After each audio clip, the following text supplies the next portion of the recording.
Howdy do, boys.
How you bums? Hello bum nation, how are we doing?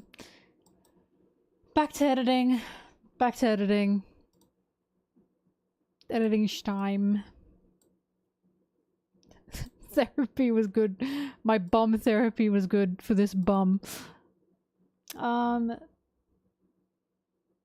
we go. Alright, I'll put on music and you may observe me.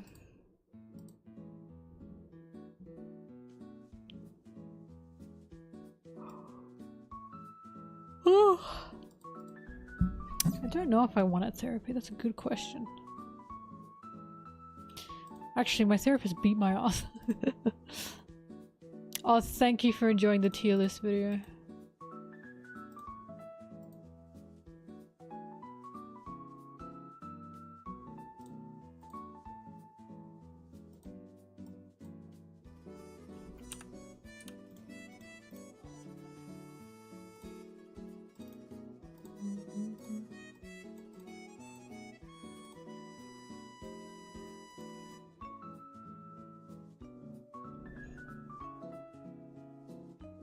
Sarah gets all the revenue for the tier list videos, so you should send as many tips, watch it as many times, do not skip any ads, as many times as you can, because Sarah gets all of it.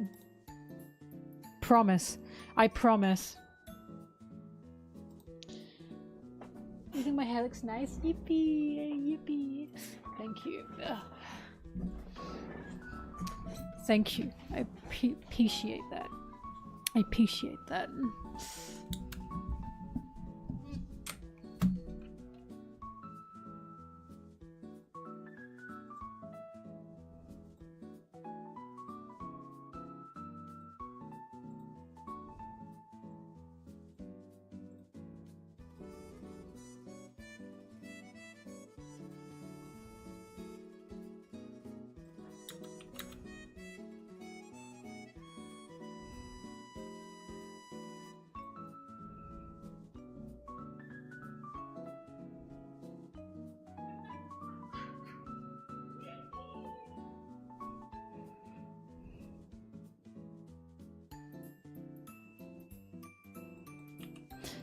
Du, du, du, du, du.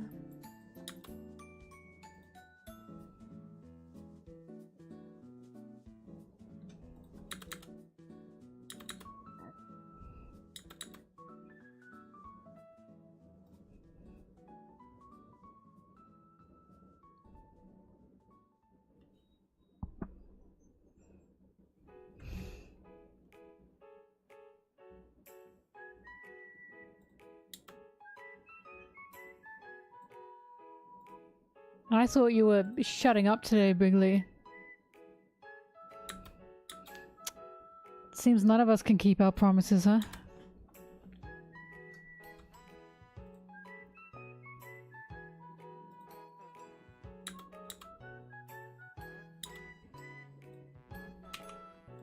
I'm drained! Oh my god, I'm drained. What do you want from me? I'm here to edit and that's it. I am not your court jester.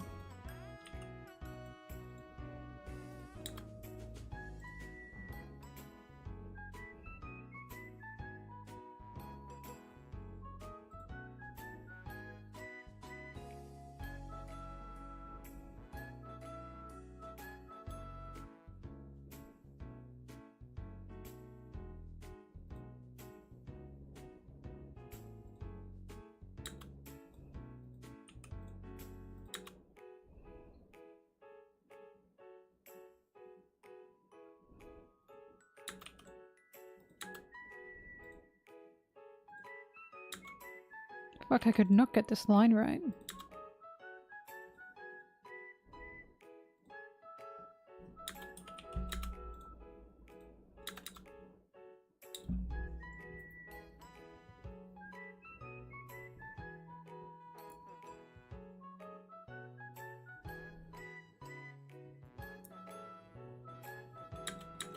I haven't at this current time, no. Ooh. But I do appreciate those who do it for me. Whoops. But I'm just not online much is my thing. I'm literally only online. I pay for art. So I do pay for, in support of some artists. But, video content, not so much, because I just don't look around at video content too much. I'm honestly barely on YouTube.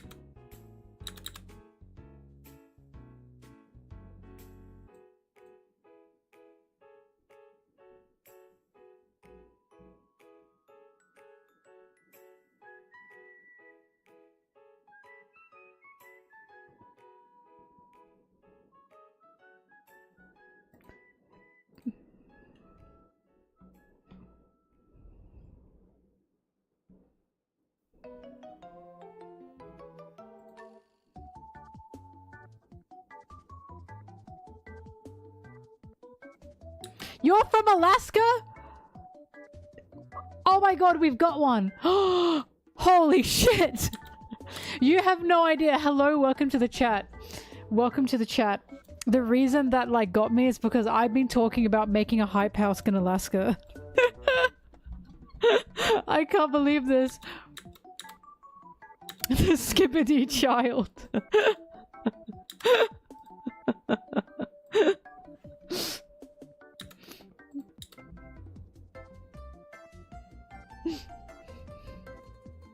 I don't know where the child is. I didn't save like that house listing. I did not save the house listing. Someone find it for me. The thumbnail is literally the skibidi child.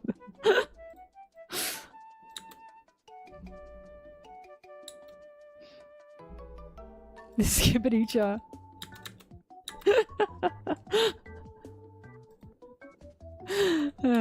But welcome, welcome, welcome. I'm very enamored with Alaska. I want to blame the Simpsons movie for that.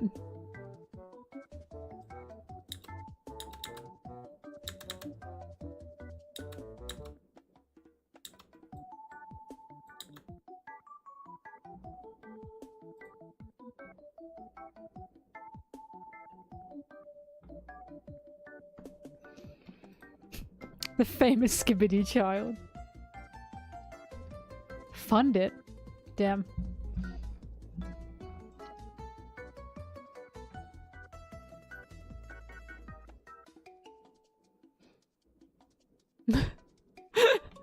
Does every house in Alaska come with a skibidi child? What's your house in Alaska like? What's it made of? The material? Is it wood? Sorry, I'm so enamored. I'm so enamored by Alaska's life. Also, saying Alaska like hurts my mouth. I want to say Alaska so much, but I know that's not that. I know that's not how you say it.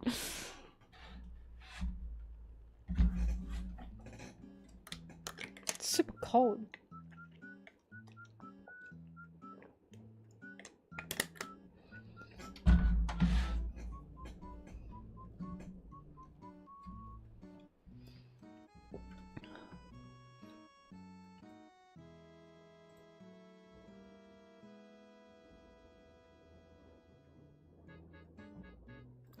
Dun, dun, dun, dun.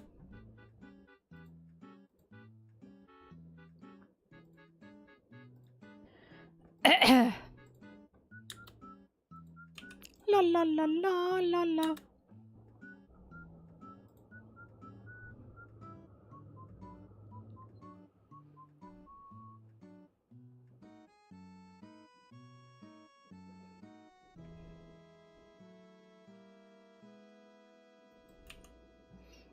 Duh, duh, duh.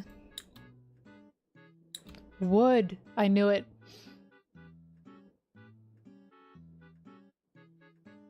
I knew your house would be made of wood. Do you have a basement? Hello, Crush. Fuck, I didn't check to see if there are any like good Mexican restaurants. Hang on. I need to find this out right now or I'm gonna forget.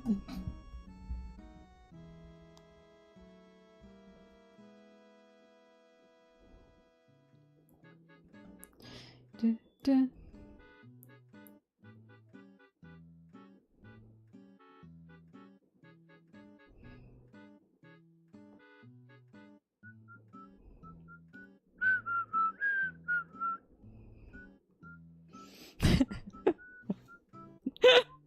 The Alaska skibidi child. It's because I single-handedly got the chat talking about Alaska because I was like, I think the funniest place to have a hype house would be Alaska because just nothing there. I knew you would because we don't have basements either. And we don't have basements because of how it would affect the like the environment. But I grew up in the tropics and yeah, no, we could not have basements there. All our houses were on like stilts. I did dox myself! I doxed myself the first time for the bit. What was I looking up?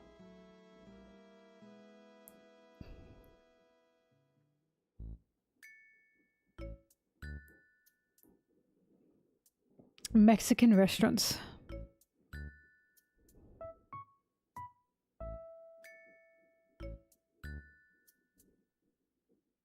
Best Mexican restaurants were in my city.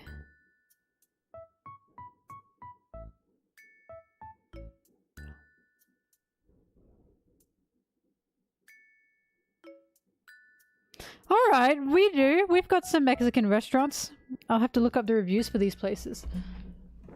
My fave Mexican food. I do like nachos. They're yummy.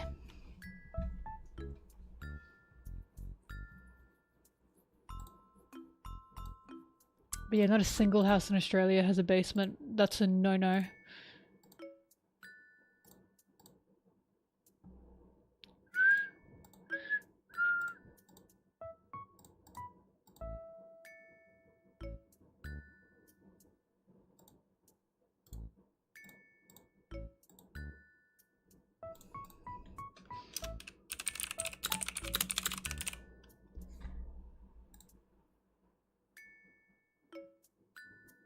It's in the link that someone sent. I was talking about Alaska and starting a hype house in Alaska, but I had to delete one of the videos. Because I was looking at a listing, house listings in Alaska, and all of my emails, from my business to my private emails, were popped up on the fucking screen. And I had to delete that mod. I still can't believe that happened.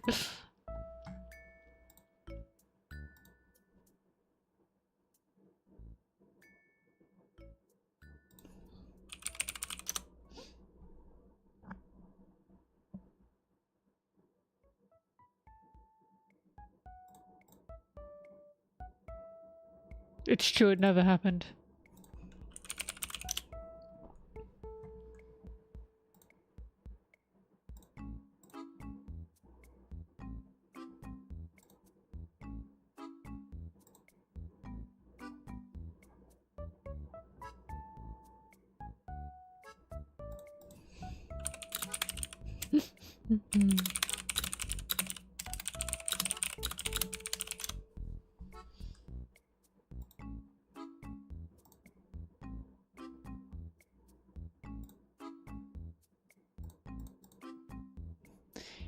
Eh.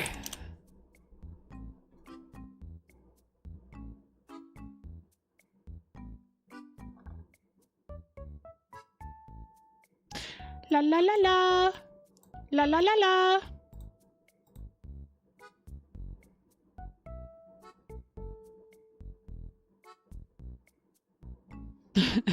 The skibidi child. The second thumbnail crush. They were both good, but Mihawk MILF won out. Like, it was just selected because it apparently had more people clicking on it.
Oh my god, the pussy popping Sanji figure is on sale. What? Is it pre-order? When was...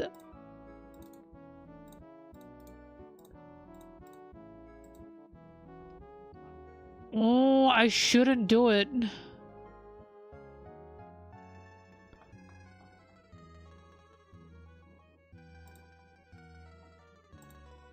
Why is the translation function not working? Oh my god, why do you hate me? There you go, Jesus. Translate! What the fuck?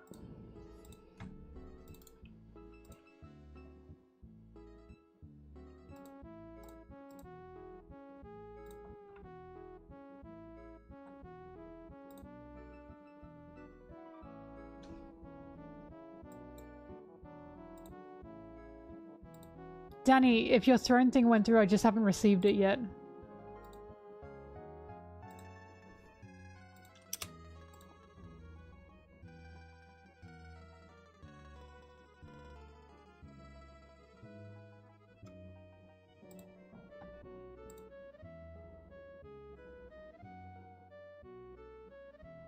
I'm trying to see if this is pre-order.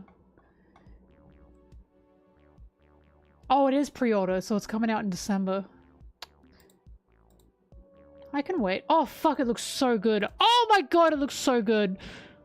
Oh, it makes me sick how good it looks. Okay, I'm saving this. Maybe that can be my Christmas present to me. That reminds me, I forgot to show you guys. Hang on.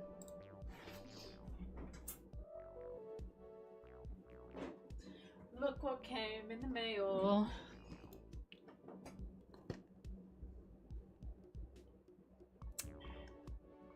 Doesn't he look so good? Who got that for me? Hang on, I gotta double check who got that for me. Was it Loki? Was it you, Loki? It was either...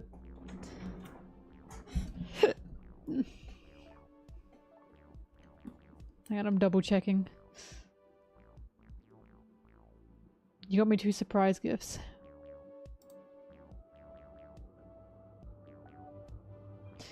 Alright. It was multiple people. Brigley a few times, but Volticon gave the most. So I'll wait for Volticon to open this. But... Oh! That shit looks so good.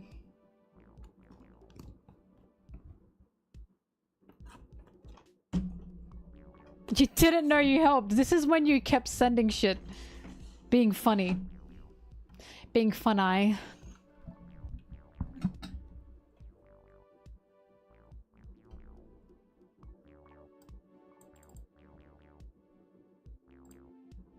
Oh, that also reminds me, Orcs is here.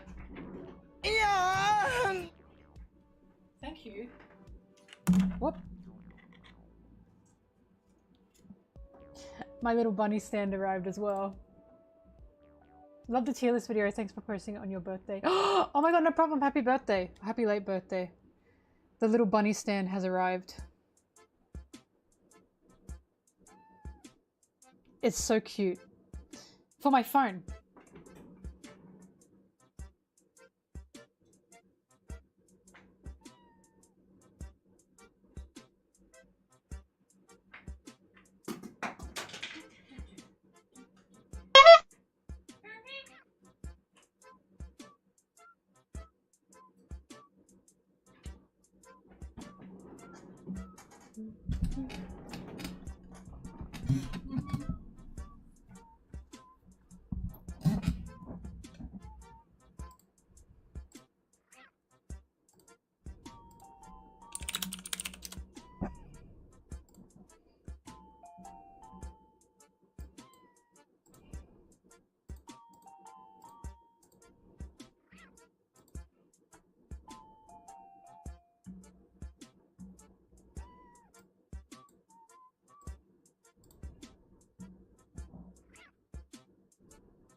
Alaska seemed daunting, and then I saw the skibidi child. The skibidi child. And now it doesn't seem as daunting. Because a celebrity could be there. Actually, are there any, like, Hollywood celebrities from Alaska? Now I want to know. Celebrities from Alaska.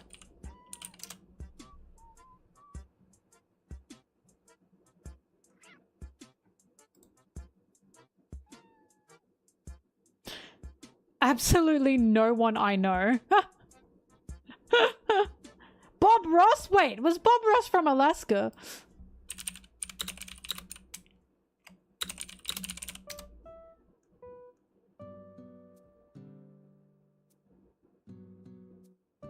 This says he was from Florida.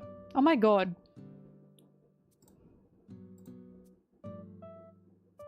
He lives in Alaska. Oh.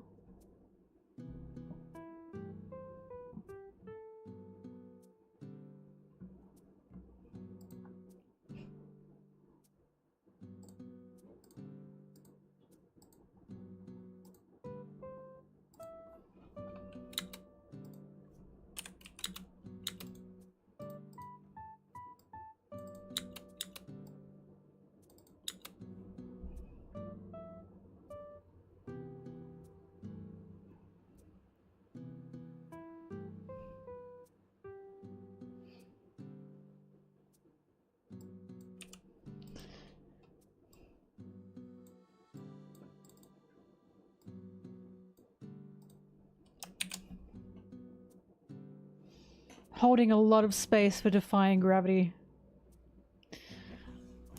Holding so much space for the lyrics of defying gravity.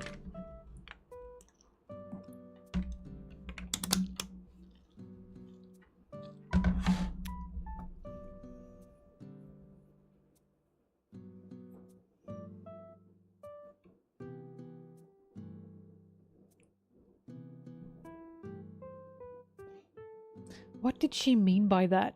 Just what did she mean by that?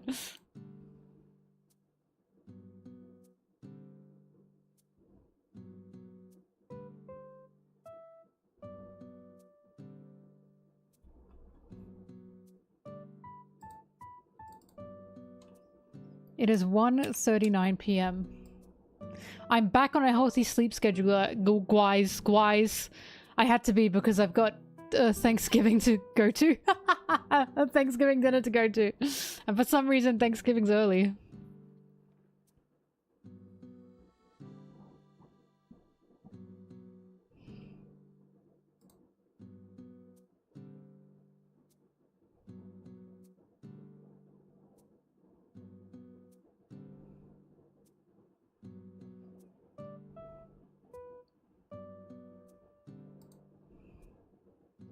Bye, Jim.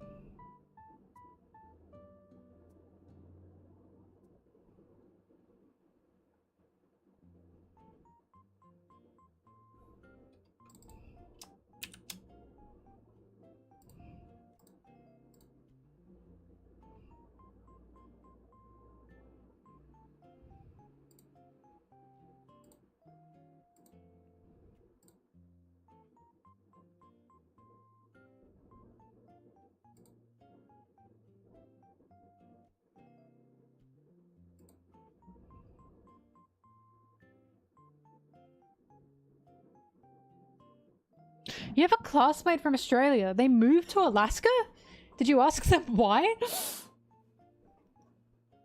Australia's nice. It's like, not much happens here, but... It's cozy, I suppose. It's really expensive to eat out though, so beware of that. Or maybe not expensive for you since you have fancy USD money.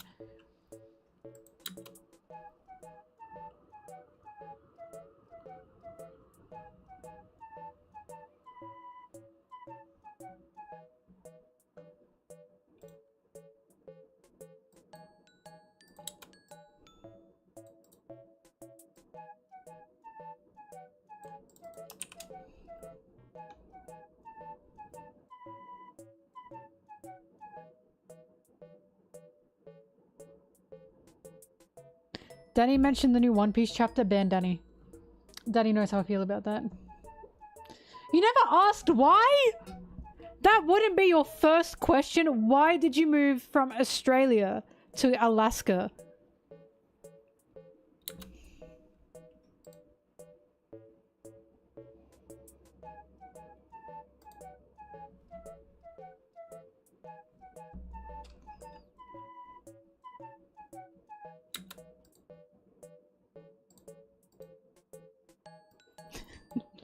Can't believe Danny did that. Just can't believe Danny did that. Can't believe that, Danny. I just can't believe that.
Ban Brigley immediately. I can't believe they spoiled the new chapter.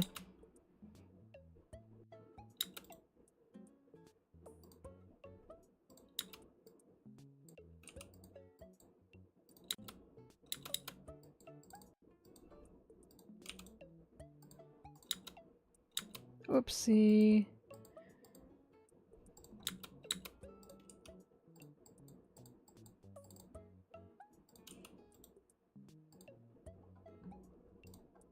I also keep thinking about the Target ad that the Wicked Lady's in.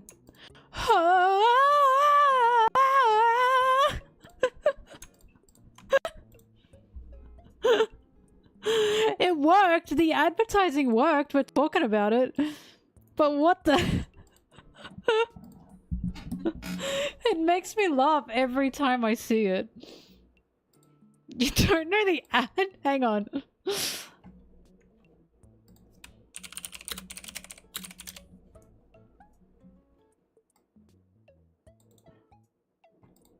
It's only one part of the ad and it just became a meme.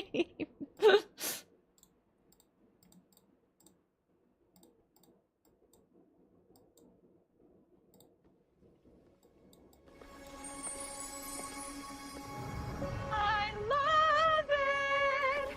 Please, Mom! Olivia! Finally! Ha ha! Nailed it. That's my line. There's no place like Target to shop everything wicked. That's it! That's the ad! And people have, like, cut that and slowed it down. And she goes, ah! It's so fucking funny. Hang on.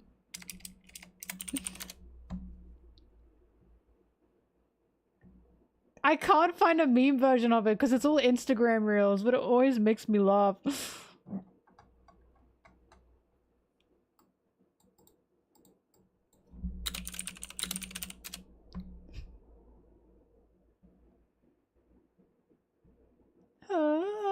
She is stunning.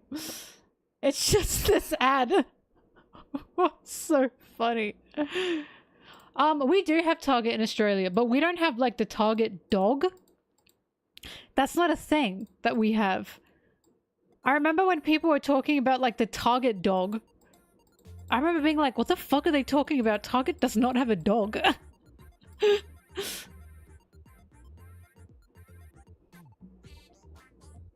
See, little Luffy? See, in America, their mascot is a dog. We don't have it anywhere in Australia, and I guess also not in in our Scotland either.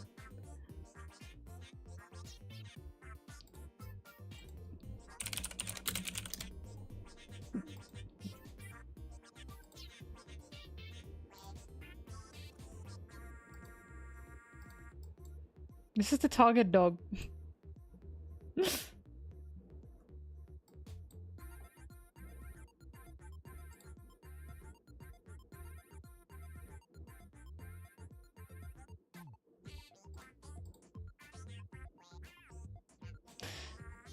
I feel like the reason we don't have this in Australia is because that, like, coloring over its face there, I feel like because Australia are very sensitive with their animals in regards to how they are treated. We are very strict with like our laws regarding animals. I feel like a lot of people would be like, can they do that?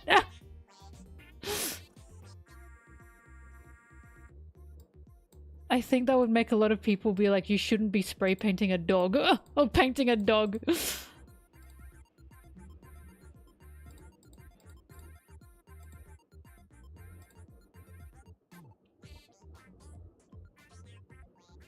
But yeah, that's definitely a an American thing. We don't have that in Australia. We don't have the dog.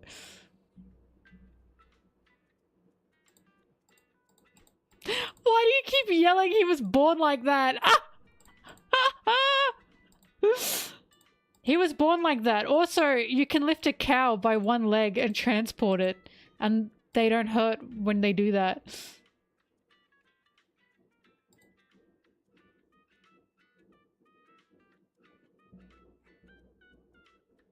Bad for the cows, but spray painting a dog's face is fine.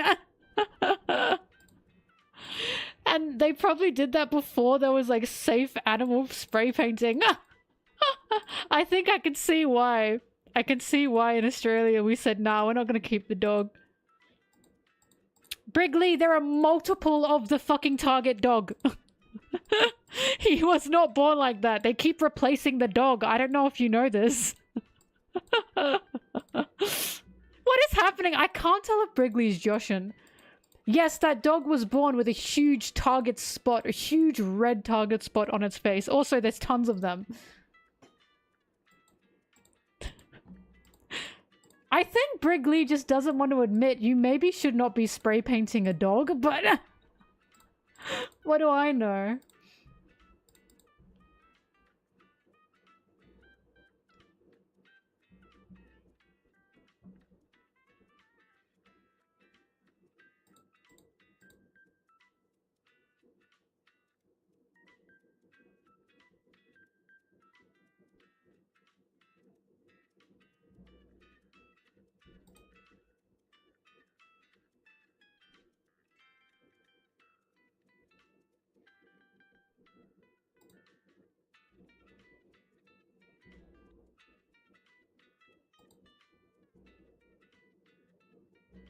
Because Brigley's always saying something stupid. His name is Target.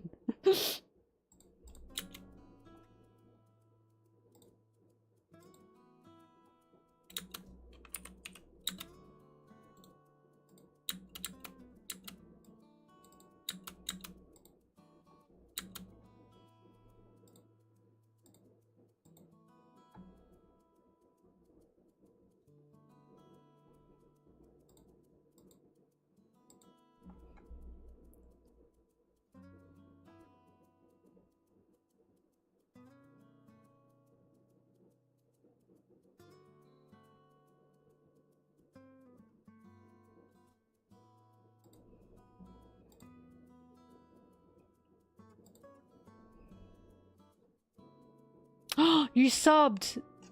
You may have the Discord link.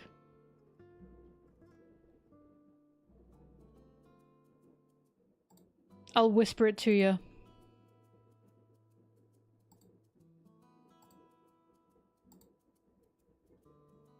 I'll send you a little wispy woo. How about that? I can't seem to be able to whisper to you. Never mind, I found you. Alright, Melly, incoming Discord link.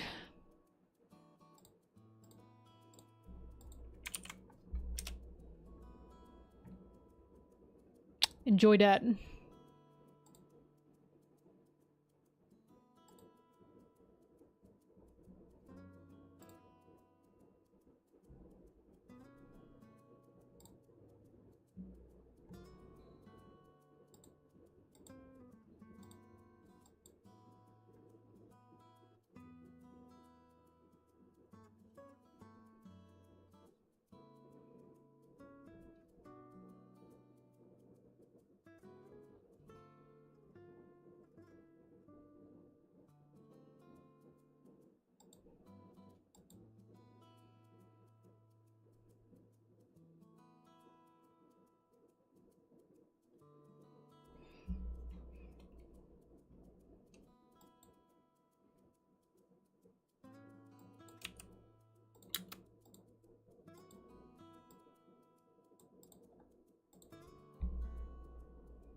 Sanji pussy attack. Fuck, I really want it. I really want it. But I gotta save money around Christmas. Ugh, because I gotta buy gifts for the others.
dong. Dong dong dong dong dong dong dong dong dong dong dong dong. Dong dong dong dong. Dong dong dong dong.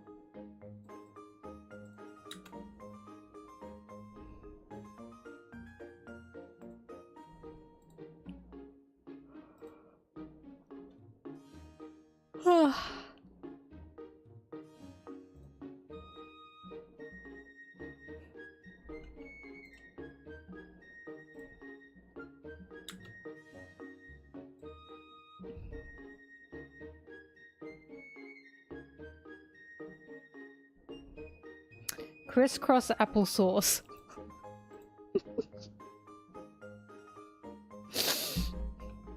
Crisscross applesauce.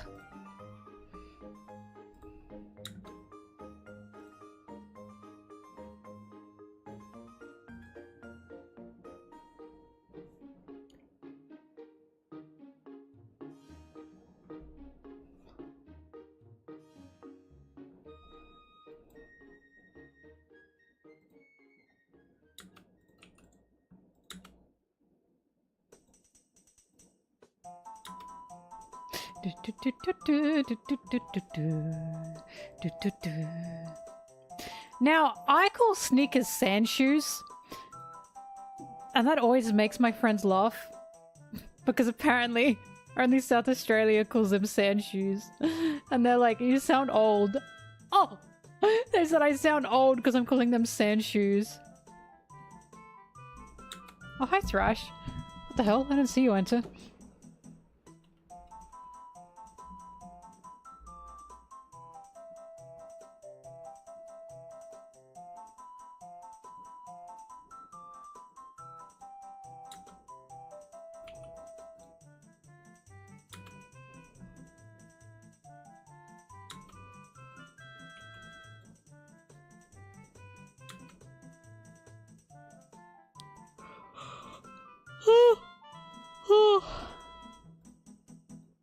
I hope I made you yawn.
It's my job, okay?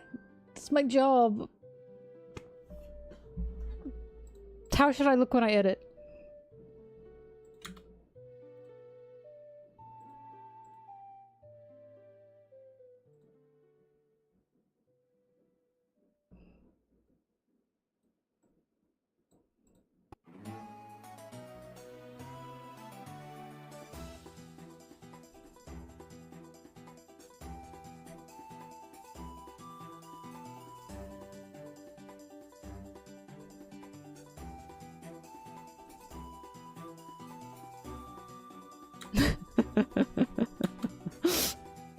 Mid cheeks hurt. Mid cheeks hurt.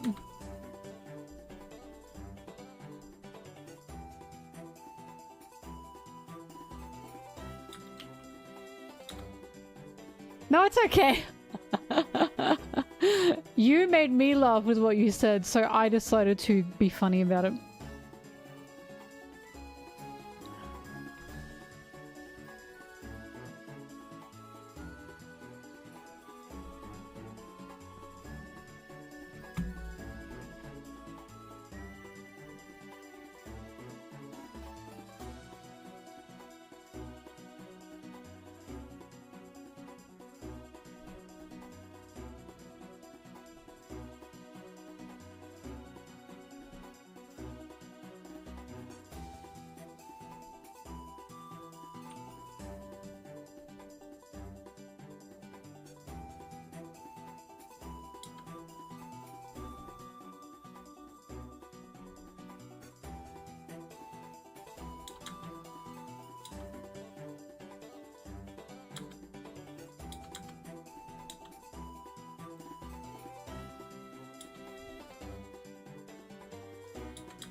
can ride on a star.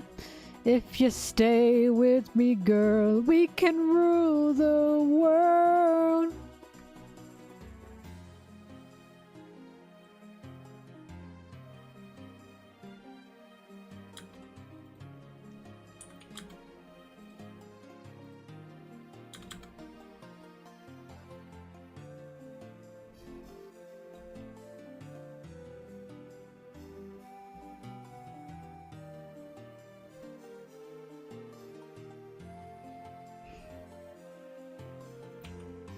Swing!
Ugh.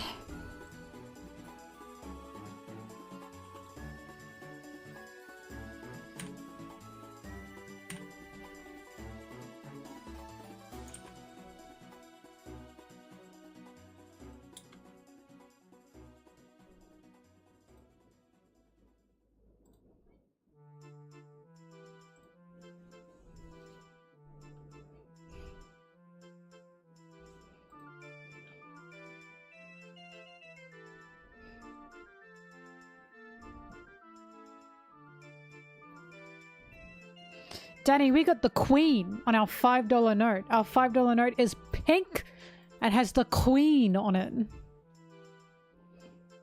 Fly high, Lizzie.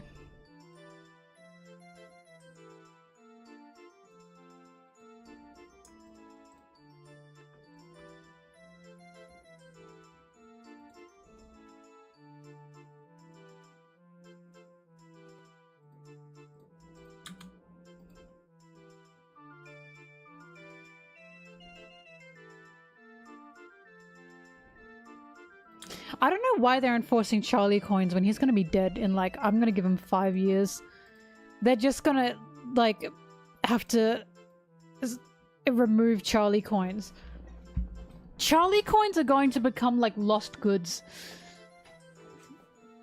Charlie? Oh, the current king. The current king, everybody.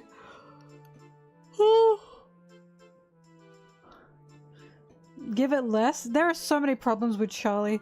So many health problems with him. There's no way he's lasting very long.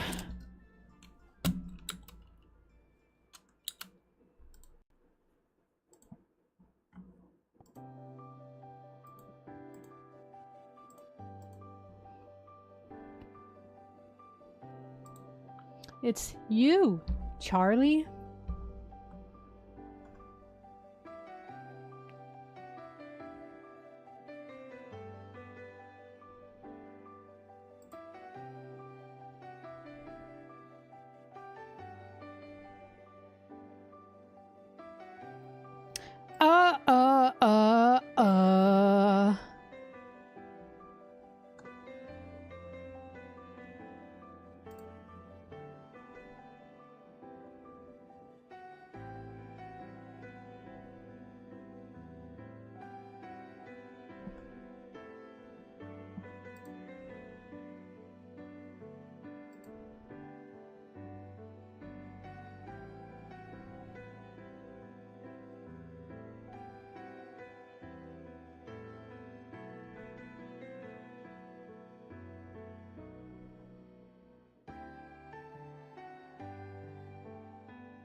I need to get my nails done before Christmas. I actually have to get them done before I know I'm gonna bite them off. Or like I do something to them.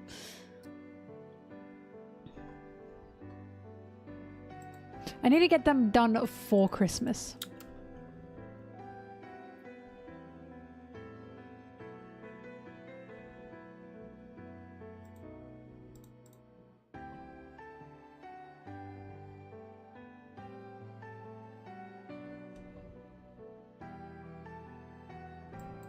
It's a hard habit to break, right? That's why when these are grown out, I feel good. Because I'm like, I'm not biting them. I'm not biting them. But it's... It's there. It's there. No, I'm not getting red and green.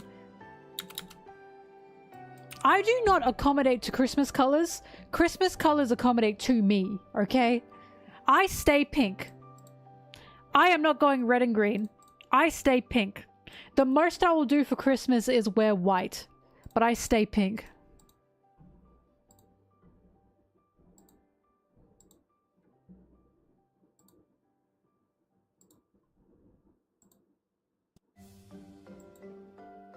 What is this? I'm intrigued in salami nails. Wait! Ah! Hang on, I kind of really like this. I want to get those nails where they like put something in them.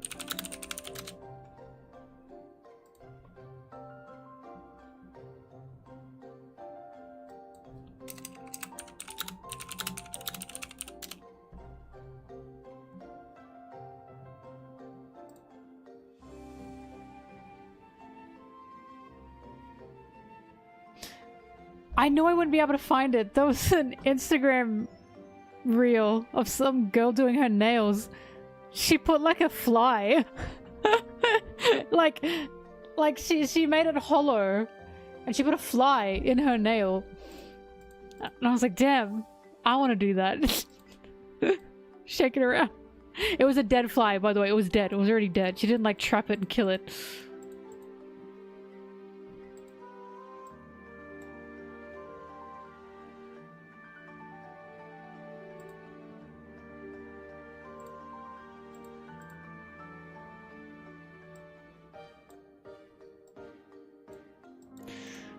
Oh, the weather outside is rizzy, but the fire is so skibidi.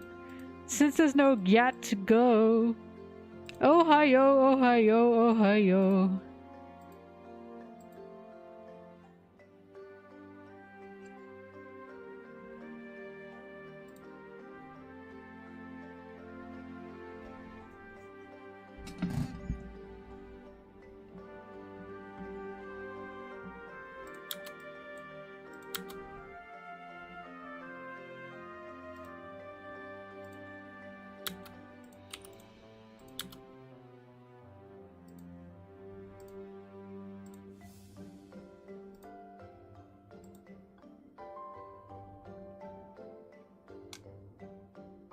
I don't know why Ohio became the meme. I really don't.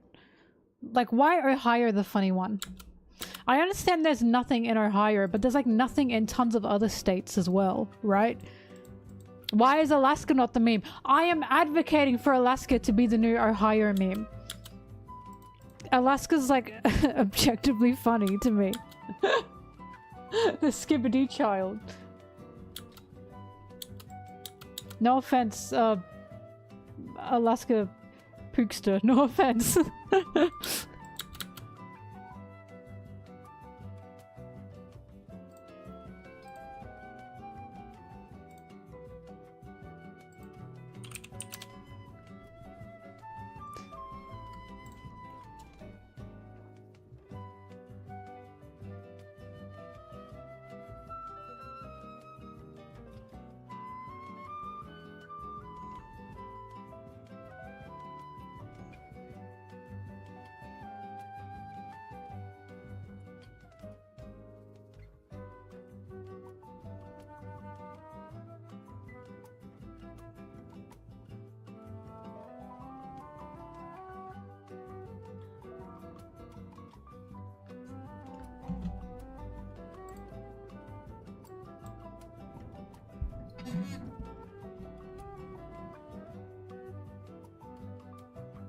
Skibidi, Alaska.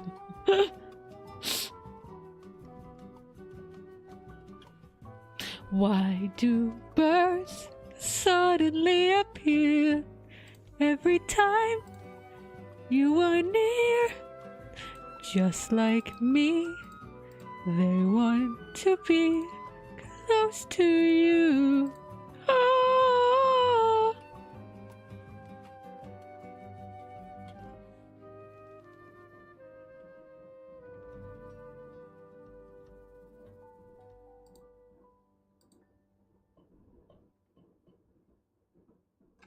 There's nothing to talk about. They're wrong. There is a skibidi child. There's so much to talk about Alaska. The nothingness is the everythingness of Alaska.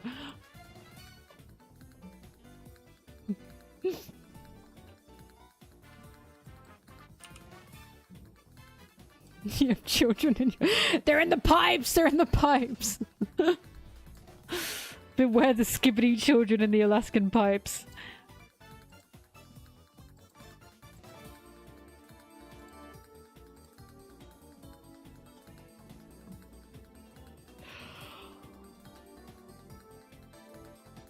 Beware. Beware the skibidi children.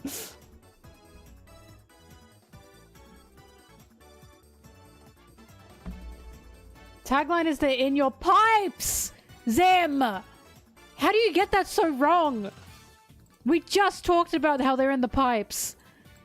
You're like an executive who missed every single meeting.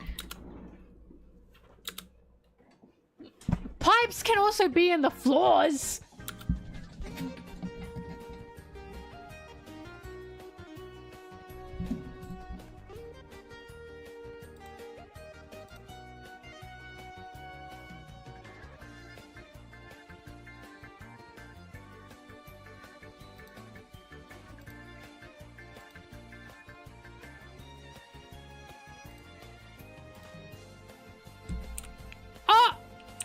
Don't worry, press the wrong button. Ah! No one said them in your pipes, we will make it a tagline. The title of the movie is Skibidi Child. The tagline is he's in your pipes. That would bang. That goes hard.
Wait! They don't love you like I love you. Wait!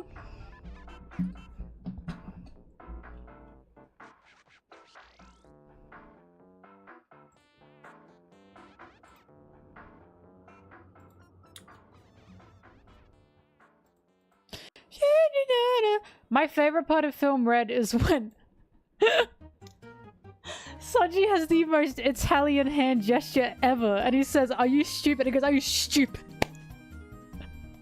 That is so fucking Italian. Are you stupid?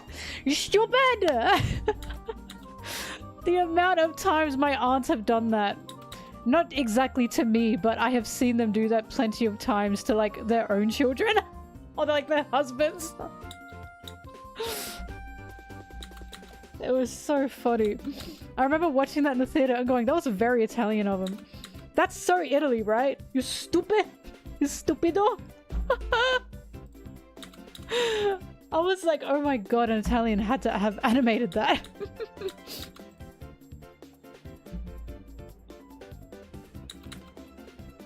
He did like this as well. It was so funny.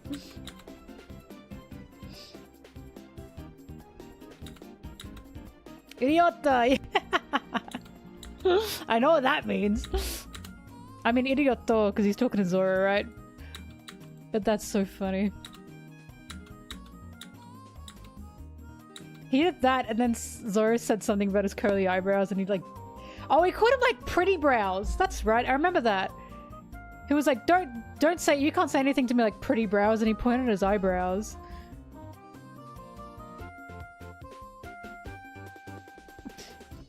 Look, my mum sometimes does it. She's not exactly as... She doesn't do it as much, but she does do it. I remember when he called Sanji pretty brows in our theaters. Because my friend, who didn't know anything about One Piece, or doesn't know much about One Piece... Oh, Idiot is genderless? Oh my goodness. Damn, I missed that one. Well, I don't speak Italian, so I trust you. Idiota, that's cute.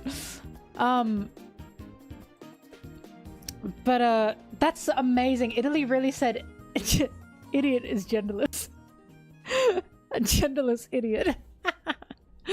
Well, that's kind of based, but I remember being in the theater because my friend who knew nothing about One Piece, but she knew I like Zoro-san. Zoro called Sanji pretty brows, and she grabbed my arm and went, "What?" She went, "What?" I said, I don't know either. I don't know where that came from either.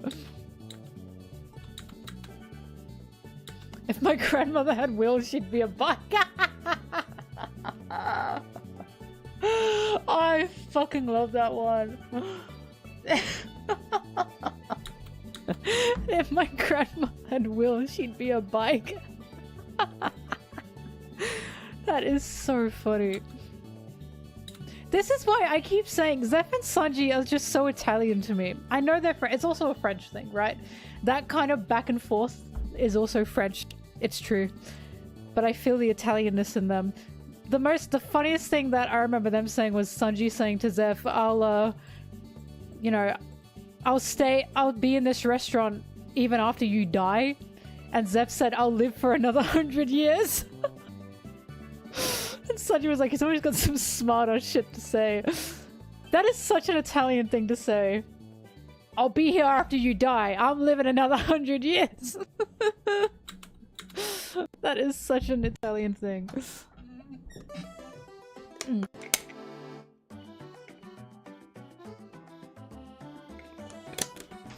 I don't remember what it is in Italian, but my mum told me that her mother's, so my grandma's favorite thing to say. And of course, she was like a fully Italian woman, of course. Couldn't speak much English. Her favorite thing to say, especially to her children, was, "You can't cure stupid." Or there's no cure for stupid.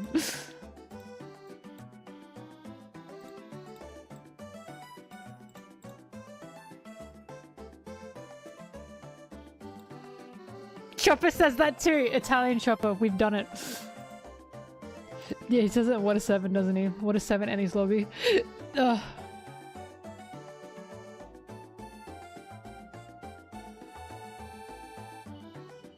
Oh, Carly! You want to know why Zoro and Sanji are right next to each other when they fall asleep? Because I wondered that too. Because I saw that in the theaters, of course I did. And I was like, oh! Hang on, let me pull it up.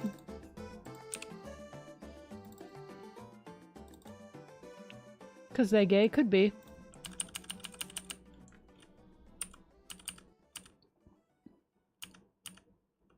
Because...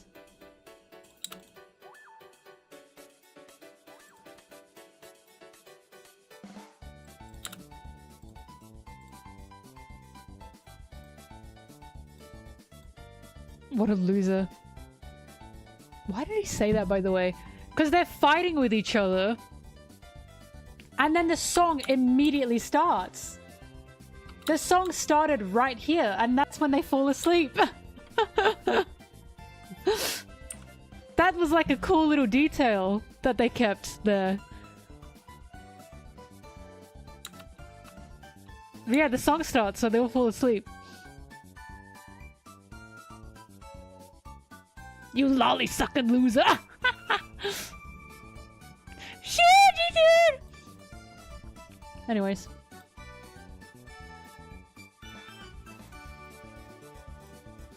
Sanji had such a cute little outfit for Film Red.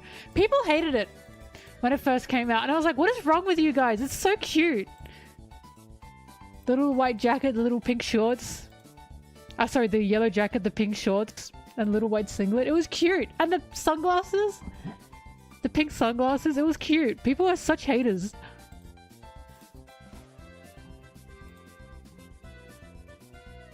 It was cute. It was cute. The funniest thing about Sanji's outfit, and I was like, if he takes that jacket off, he's going to look like the fruitiest guy there. And just a singlet, a white singlet, and pink shorts. With the sunglasses, and I was like, Like, yeah, that's a gay rave fit.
Do,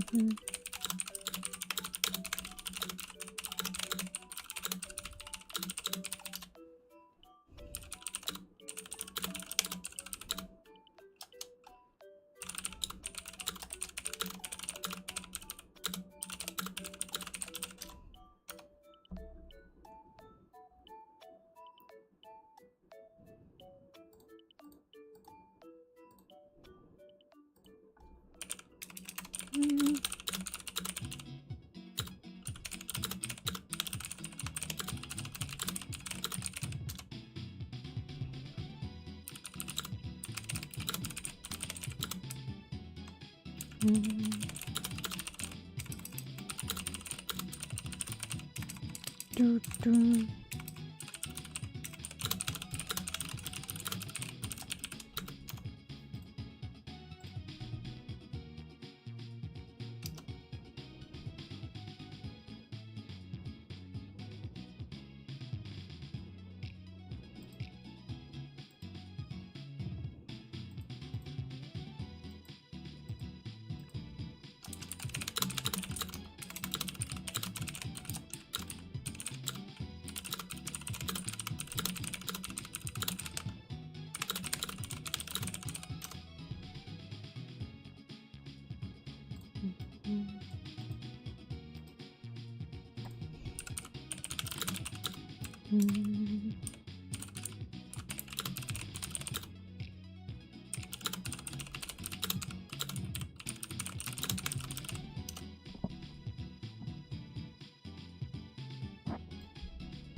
Hi, hi.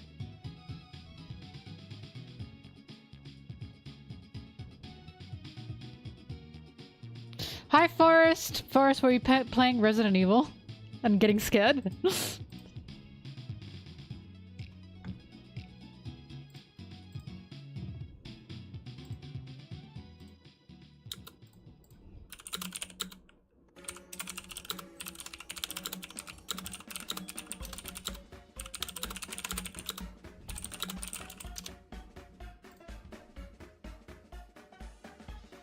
Wait, was it Fortnite? Got a #1 victory royale. Yeah, Fortnite, we're about to get down. Head down.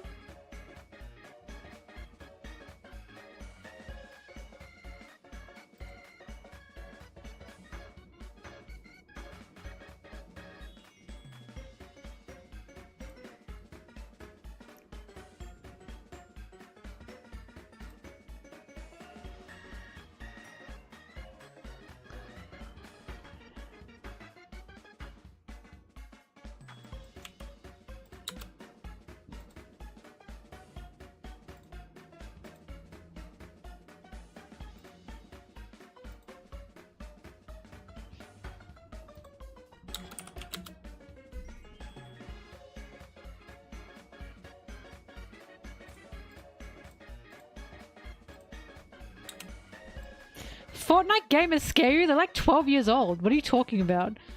Not even, they're like 10.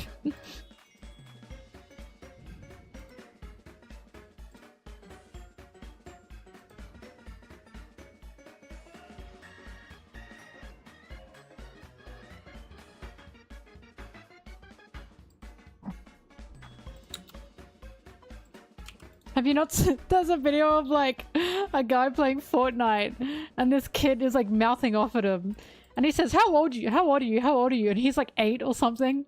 And he's like, I'm gonna call the police. You shouldn't be playing this. You have to be 13 to play this. And they play like a soundboard sound of like police sirens and calling the police. And the kid starts crying and going, no! And he's like, I'm sending the police right now to your house. It's so funny.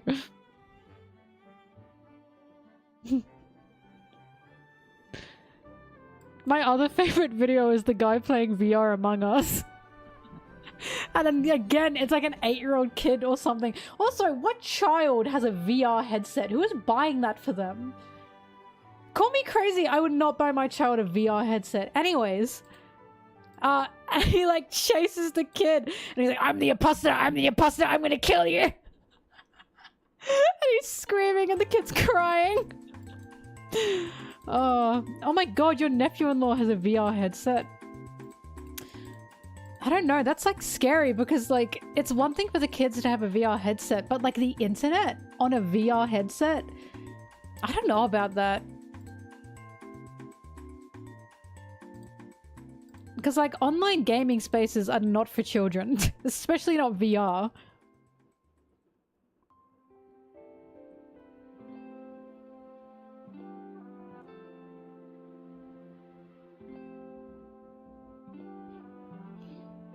Is your cousin going, got a #1 victory royale? Yeah, why not? We had to get down.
They were going to do, they already did a One Piece collab, and it was just like,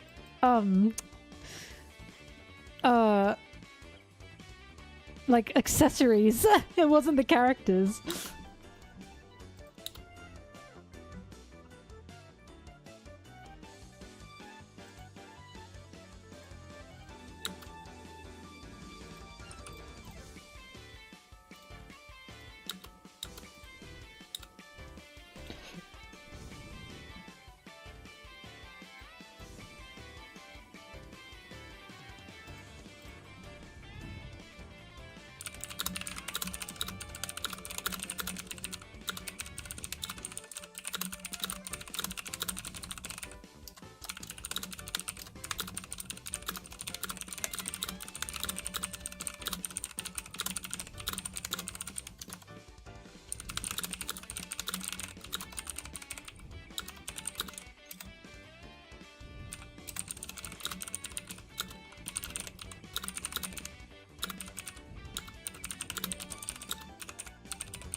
Sorry.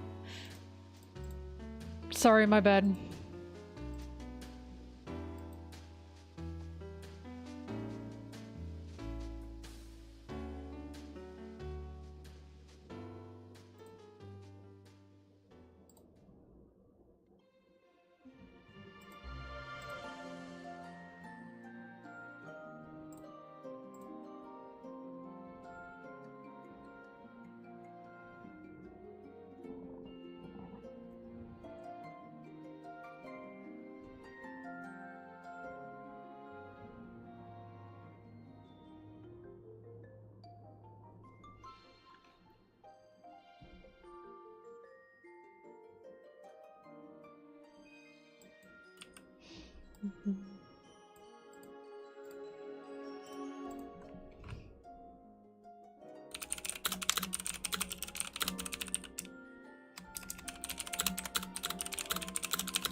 You're welcome, Bleep. You're welcome.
Yeah, Japan have rats.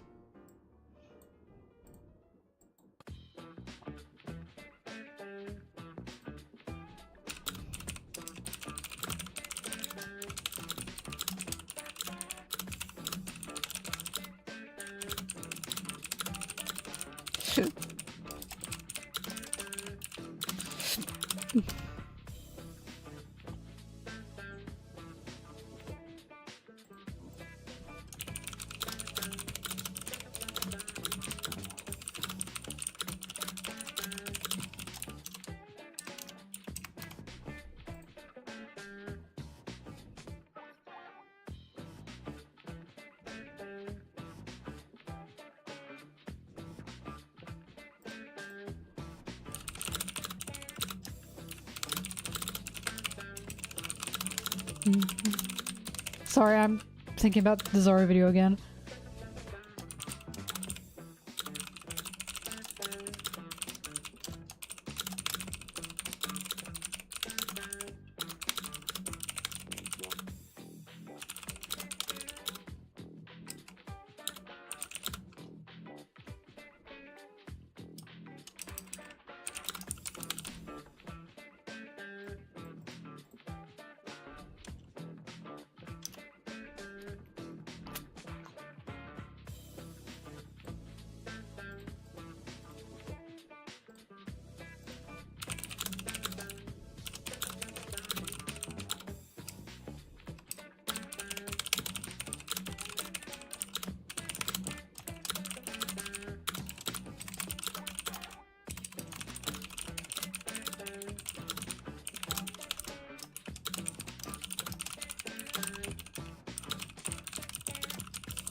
do, boys?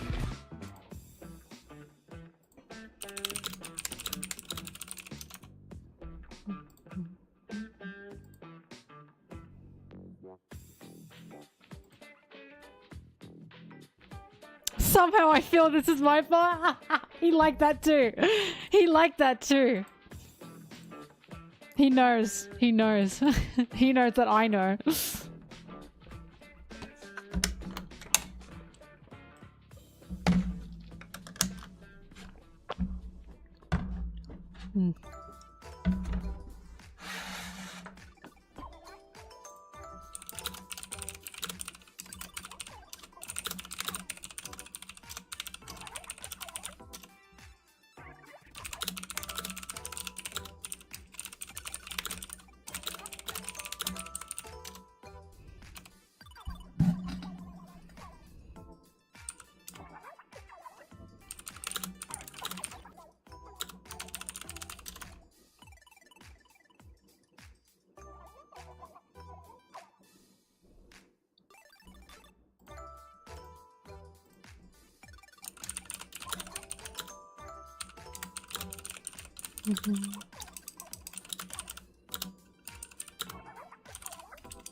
Sorry, I'm currently thinking about the parallels between King and Zoro and Queen and Sanji and Kaido and Luffy.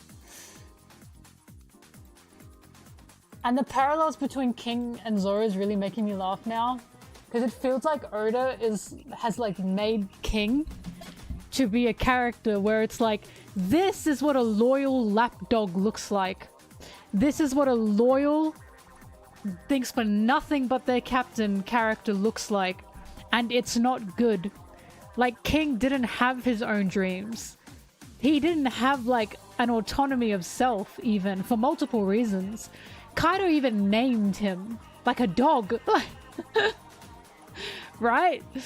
And it's like, I feel like there was some pointing from Oda going on here, because if you don't know, one of the most annoying things that I cannot stand with Zoro is when people say Zoro's like Luffy's loyal dog. Like, he just does whatever Luffy says. He just always agrees with Luffy. I fucking hate that, because not only is that not true, Zoro is his own character. He's his own person. And the line that Zoro says to King, which is, I have a promise to keep to my captain and my best friend, is genius. Because he's talking about Kuina there, right? So the fact he's saying, yes, I have a promise to keep to my captain, but I'm also here because of a dream that I share with my best friend, is brilliant. It's just brilliant. Because it's Zoro saying, I am not just here for Luffy. It is not just Luffy. He's important. But I have my own dreams too. Because the way Luffy and Zoro work, the reason they're so special compared to King and Kaido, King didn't have a dream. He didn't share his dream was for Kaido to become the king of pirates, but he had nothing else aside from that. His dream just relied on Kaido. And that's dangerous. That's a dangerous thing. He had no sense of self. It was just Kaido. Zoro, on the other hand, he has this sense of self. So it's not just Zoro is pushing Luffy's dream. It's Luffy is also pushing Zoro's dream. That's what makes them stronger together. King just doesn't have that. He doesn't have like Kaido's support outside of just being strong in his own dream. All of King is Kaido, right? That's all he is. So having Zoro and King fight each other and having it that like King is just the loyal lapdog, while Zoro, yes, while he very much respects and loves Luffy, he elevates Luffy, he still is his own person and he's still where he is because of other people, not just Luffy. Zoro's life is not just Luffy, it's also Kuina, right? It's also his crew. King didn't have that, and that's why King ultimately loses. So the more I think about the King and Zoro fight, the more I'm like, this truly feels like, you know, a critique of that idea of Zoro in regards to he's just Luffy's dog, he does whatever Luffy says. But look how much of a problem that would be if he were like that, if he did not have a sense of self. But he does. And that's why he can be as strong as he is.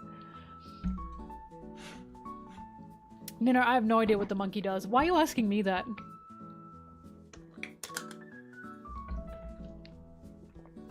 But yeah, the King and Zoro fight was just really, really good. It was really, really good. Like, finding out that Kaido was even the one that... Also, the only reason Kaido recruited King is because he saw King was strong?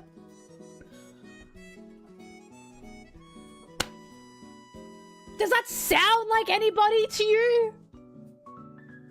Why would Luffy recruit blah blah blah? They're not very strong. Oda is laughing at you. He is laughing at you for thinking that Luffy would ever care about strength when recruiting characters. And the characters when recruiting crewmates. And this is why it's so important that Luffy did not see Zoro fight at all until recruiting him. The reason Luffy liked Zoro is because of the little girl and the rice ball. That's why, because he realized there was that softness in Zoro. And he believed in that, and he liked that. So it's like, the fact that Kaido recruited King because King was just strong, and he saw how strong King was. The fact that he named King. The fact that King had no dream outside of Kaido. There's so many instances here I'm seeing where it feels like Oda is taking these negative sides that of like a monster Zoro could have been. Like, it was just so good. Like, we are seeing the differences in their loyalty here. That being loyal should not mean being a dog. Oh, it was so good. I can't wait to talk about Wano.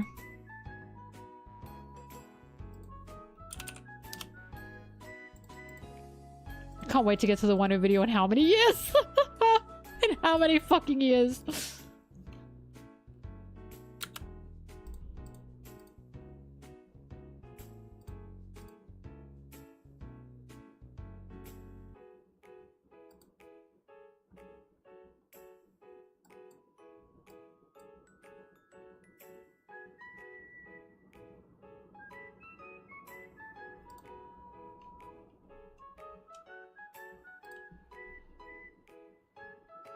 Wano was just absolutely magnificent. I never understand when people don't like Wano. I really don't. I thought Wano was one of like Oda's best ever. Everything about it was just absolutely magnificent. Like, yeah, the anime fumbled a lot of things. Again, it's always the fucking anime's fault. Like, it's always the anime's fault.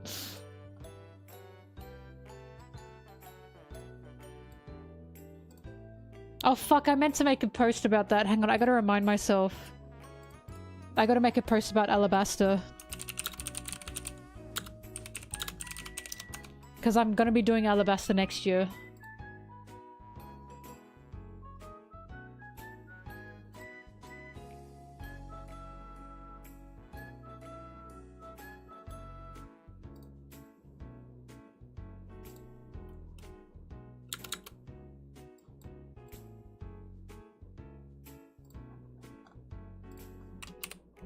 I'm not responding to you, Monsieur Flamingo, because I don't agree with you. I already know how you feel about it, and I just don't agree with you. So we'll leave it at that, okay? Agree to disagree. Agree to disagree.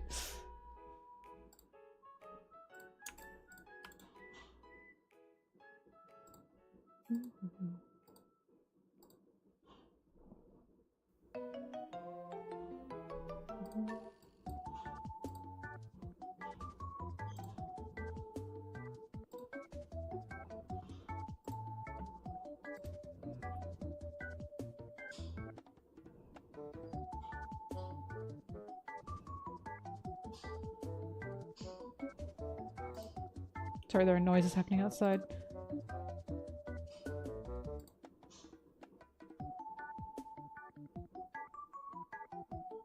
I wasn't saying that in bad faith. I just mean I already know because we've had this mono conversation before. And if at this point not agreed, then okay, we don't agree.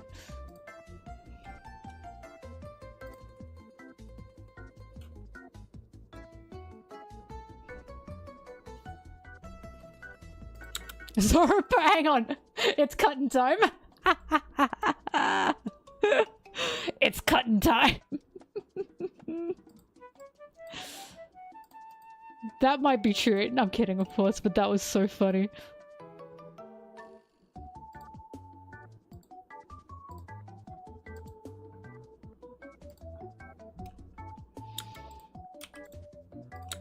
Oh my god, I sat up.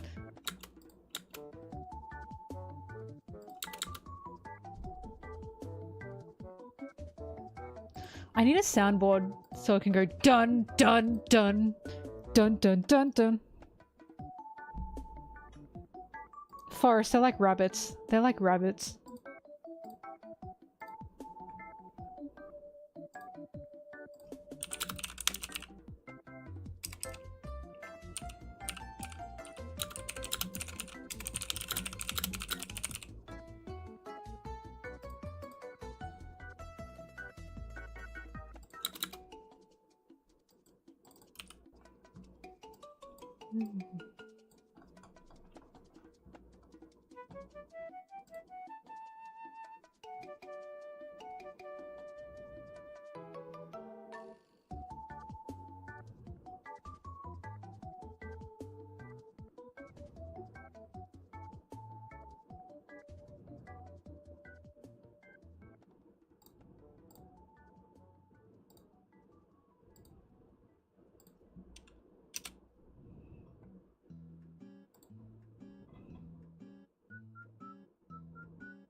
Mihawk was doing most of the cooking. It was Mihawk. I love you, Perona, but in regards to cooking, it seems that she didn't do much. I cooked more than you.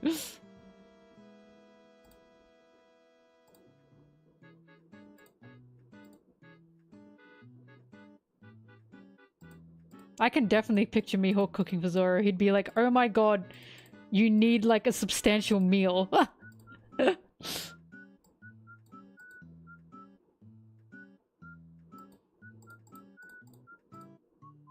Perona seems like a sweet treats gal, and by that I mean it seems like she'd just eat like sweet treats all day and not eat anything proper. But when it comes to making roasts, right, making proper meals, that was 1000% Mihawk.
La la la la la.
La la la la la.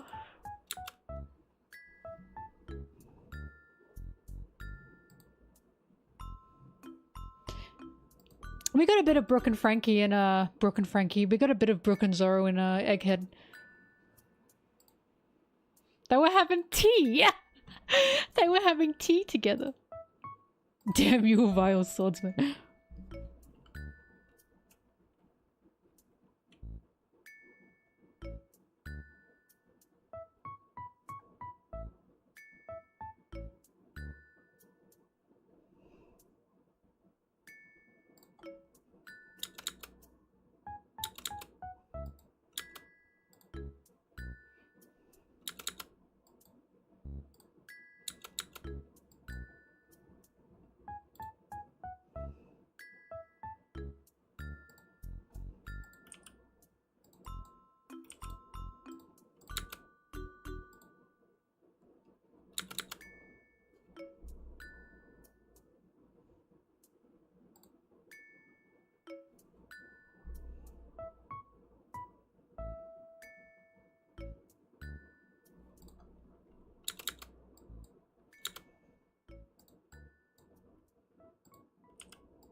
What?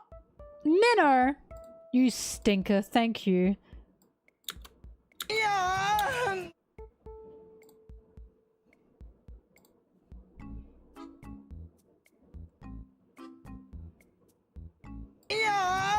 You know, that's gay.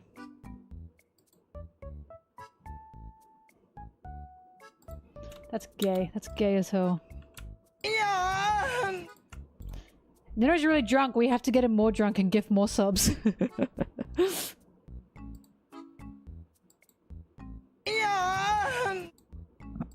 You can't drink on stream. Did you know that? I can't have fun with the people on stream.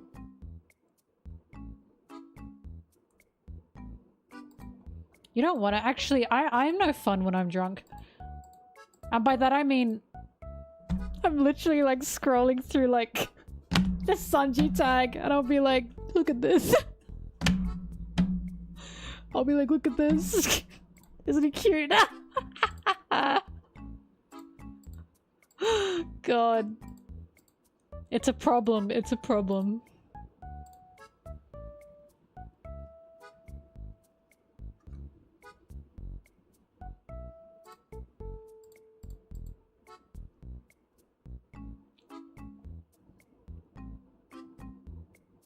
I mean, I don't drink much at all. Because for what it takes for me to get drunk, I get sick nearly immediately after. Because I cannot handle my alcohol. So I can be drunk or feel drunk for a total of like an hour and then I'm like, whoop, I feel sick. It's terrible.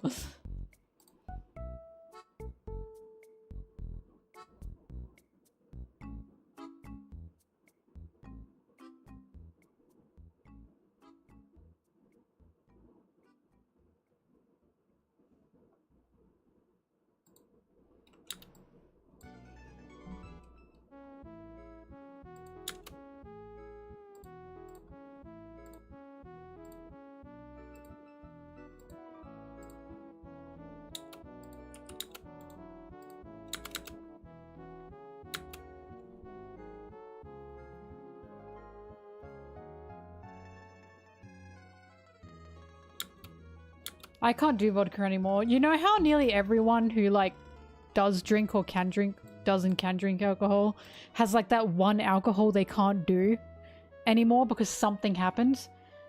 That's me with vodka. Vodka, I can't do vodka anymore.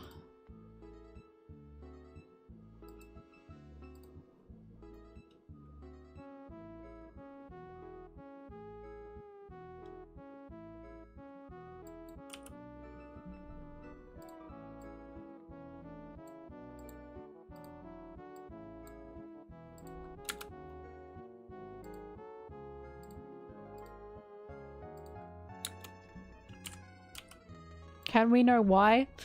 I just got ballsy.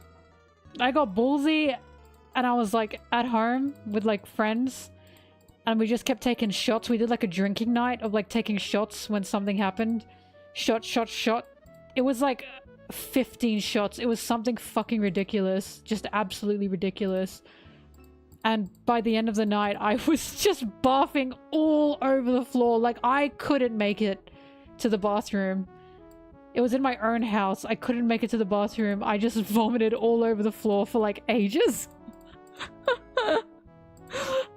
And I felt awful. I'm never doing that again. Vodka? I can't with vodka.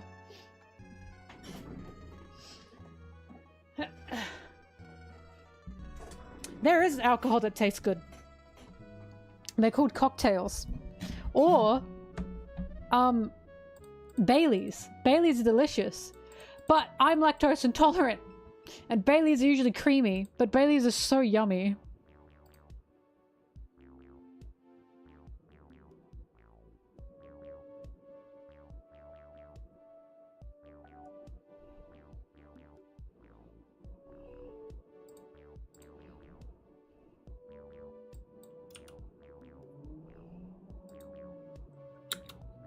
Baileys are so yummy. Like chocolate, milk chocolate cocktails and milk chocolate Baileys. That is so dangerous. Oh, thank you for the sub. Thank you. But they're so dangerous because you don't even taste the alcohol in them. And they're so yummy scrummy.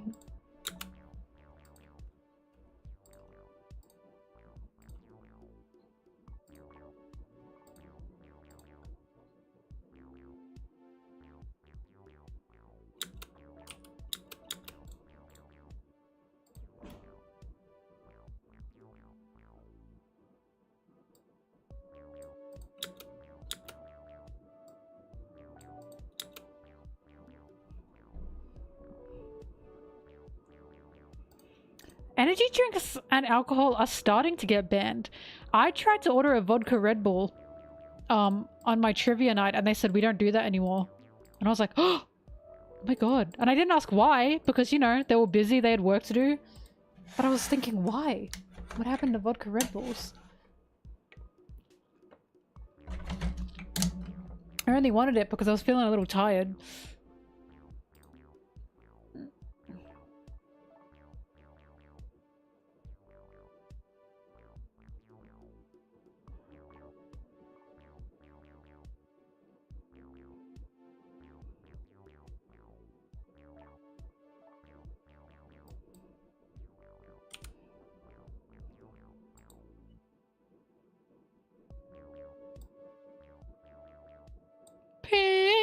Pink lemonade, and does he kiss you till your lips explode? Pink lemonade, and does he take you places I can't afford to go? Pink lemonade, you know I know behind that sugar there's only lies. Lies, lies, lies. Bum bum bum bum bum bum.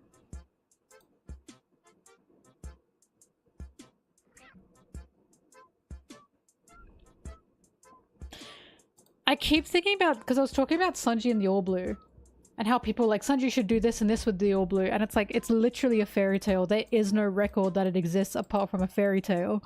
Because someone was like, why isn't he asking Robin to help him with the All Blue? And it's like, probably because Robin would be like, yeah, there's no like official records of the All Blue, right?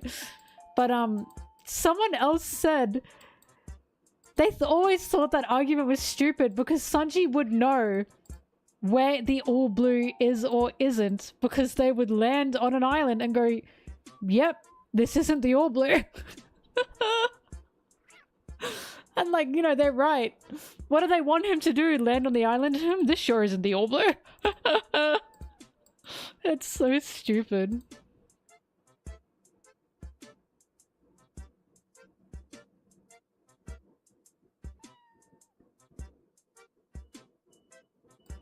The All Blue is really niche. There's literally no one talking about the All Blue because it's a fantasy. It's a fantasy sea. We are seeing people who have the D initial. The All Blue, it's like Narnia. The All Blue is like saying Santa Claus is real. Ugh. Hence why Sanji got laughed at when he was bibbing.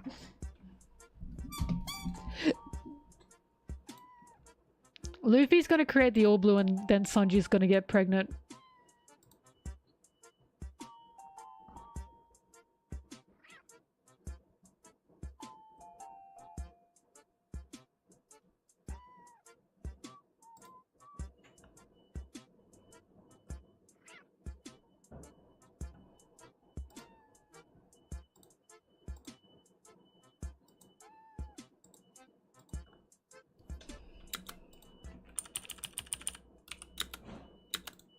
Sorry for the beeping, there's construction outside.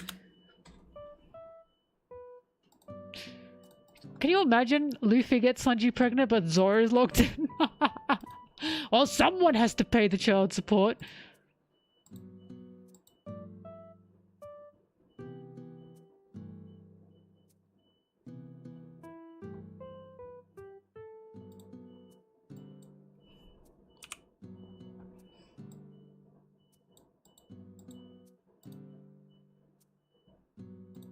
That's a bit woke. That's a bit woke fraud. That's a bit woke. Be careful.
Beep boop. Jingle bells. Luffy smells. Zoro stinks of booze.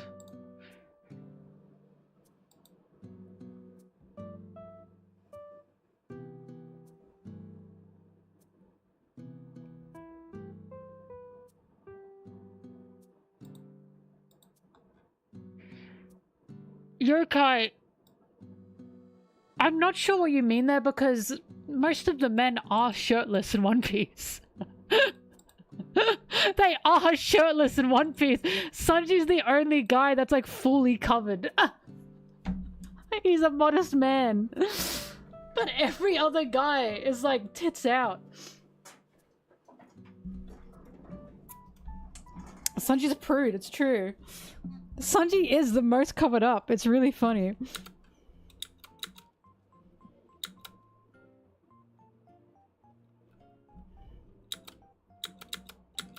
Zoro would let those thangs thang, it's true.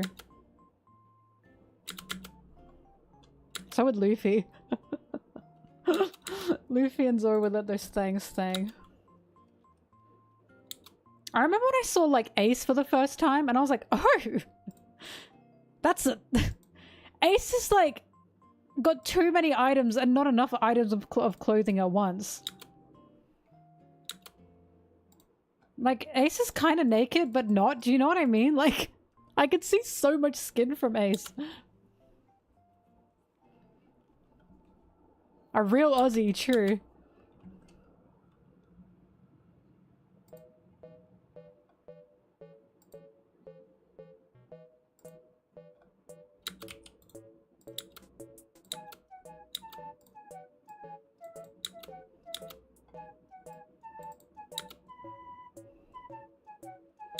Making space. Holding space for defying gravity.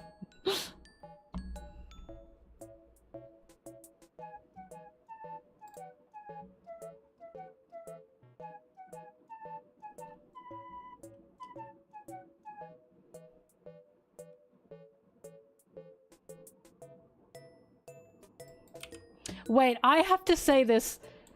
Now, like, Listen, my therapy sessions are like personal, okay? So I'm not saying like everything that happens in them, but this was a funny moment that made me laugh. So my therapist was talking to me and she said to me, "Do you think you're a perfectionist?" And I said back to her, "No, because I don't think I make anything to a perfect standard." And then we just both looked at each other. Like, I realized as I said it. Wait.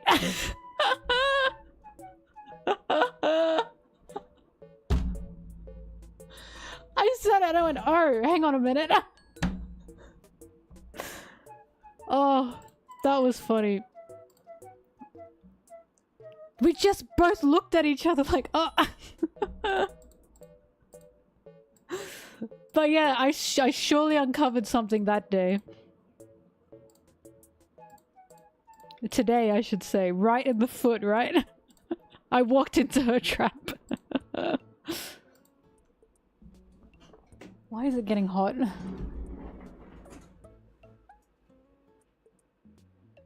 Oh, the gas man's here. He's checking out our heating system.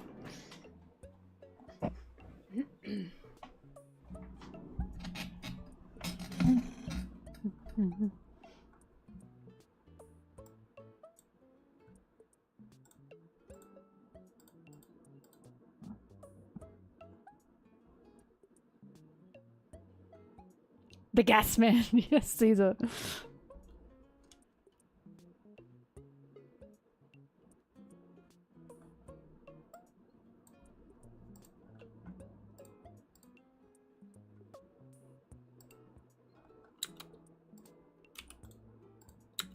I'm feeling a lot better about this video because I can tell this will probably only take me like 2 days to edit.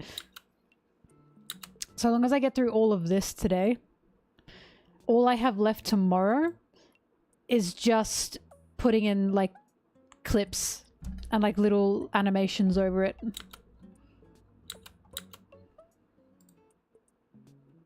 And music.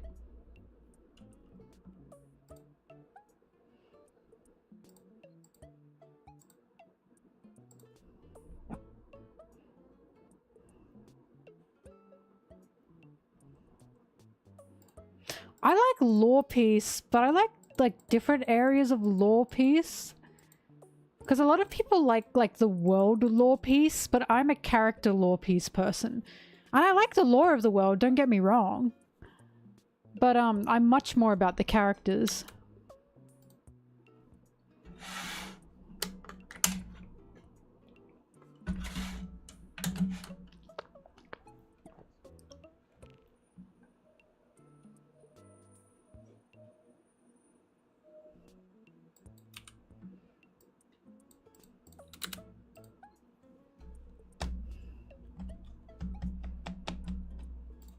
Look, I'm just a One Piece fan, point blank.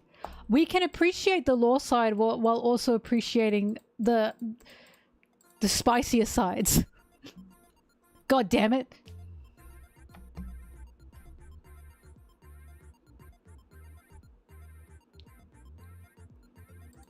I'm not reacting to that. I'm not reacting to that.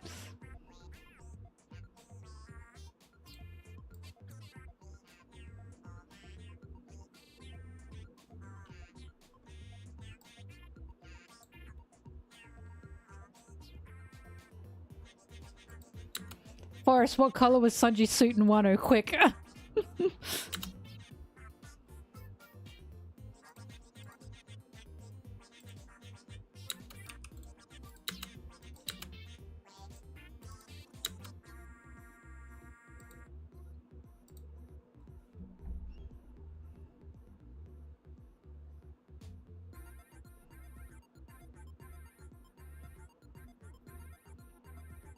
It's okay, Jay. You can make typos. You're right. This editing is much easier.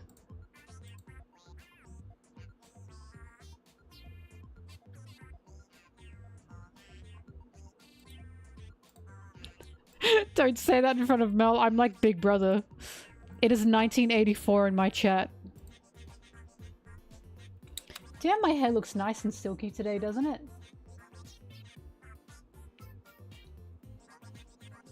I've tried new products and I'm happy with the results. Sorry, not to be distracted. Oh! The silk. This silk. We love to see it. Yes. Yes. Jay, you made another one? I accept them. I kept them. The vanity. What? Oh, the vanity.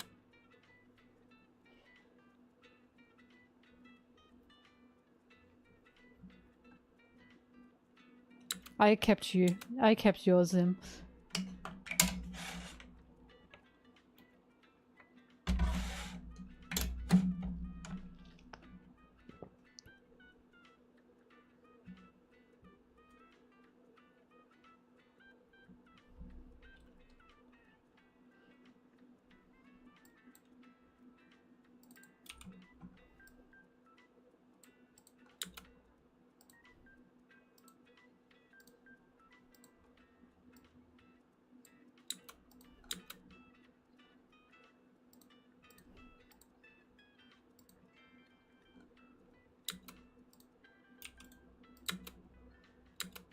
My stupid face.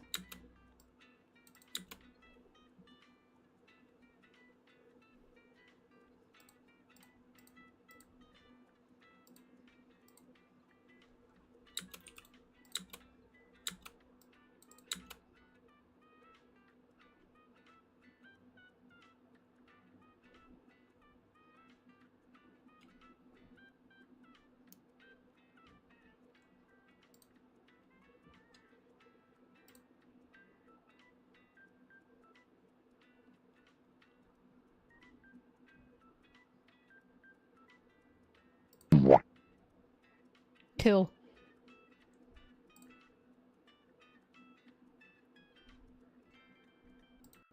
And a hype chest. Look at the emote I got.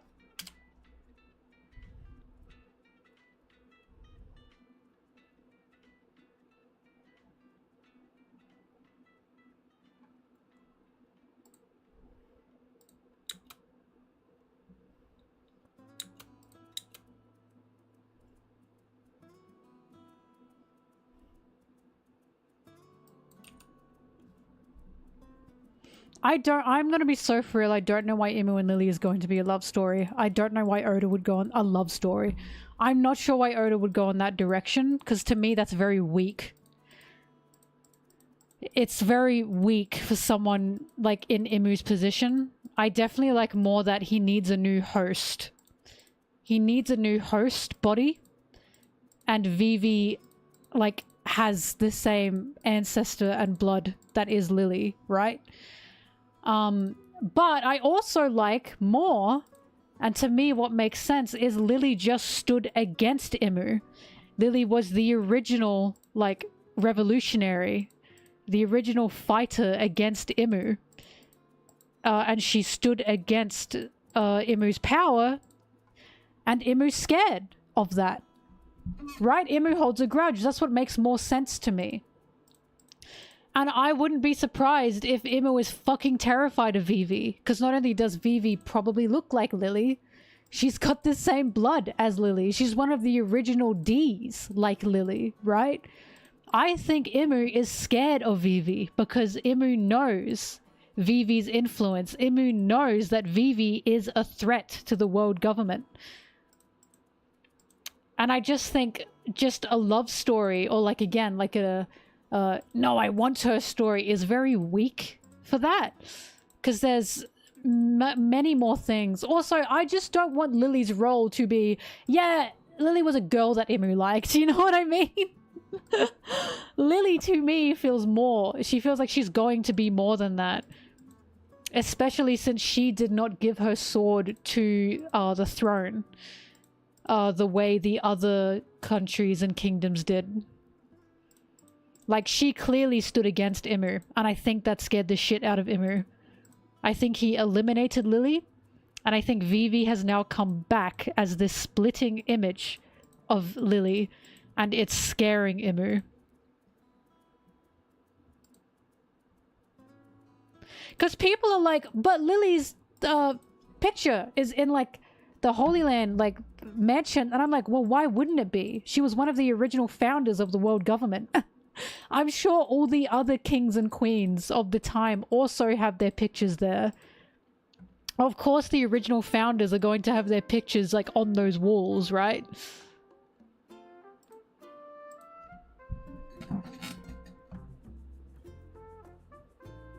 Right, Luffy's another Joy Boy as well.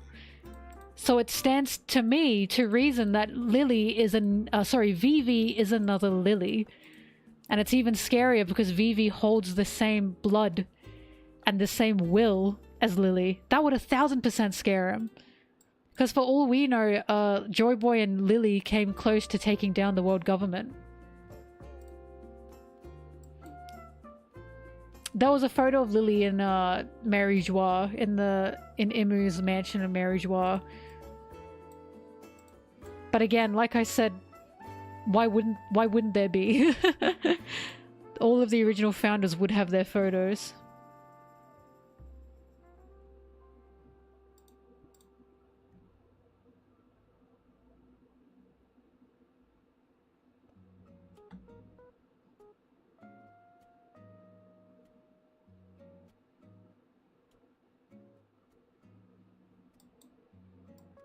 But yeah, look, it can be a love story. And again, love story I say loosely, but I think that's a very, very weak place to take it for Oda.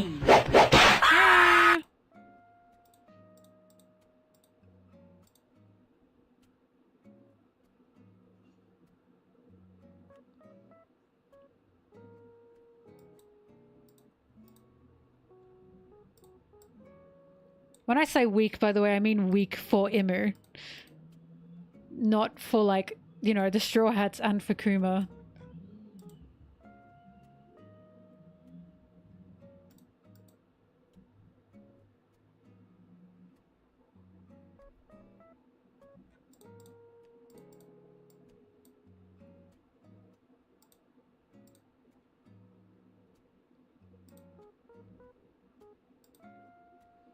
Nah, Kuma's not dying.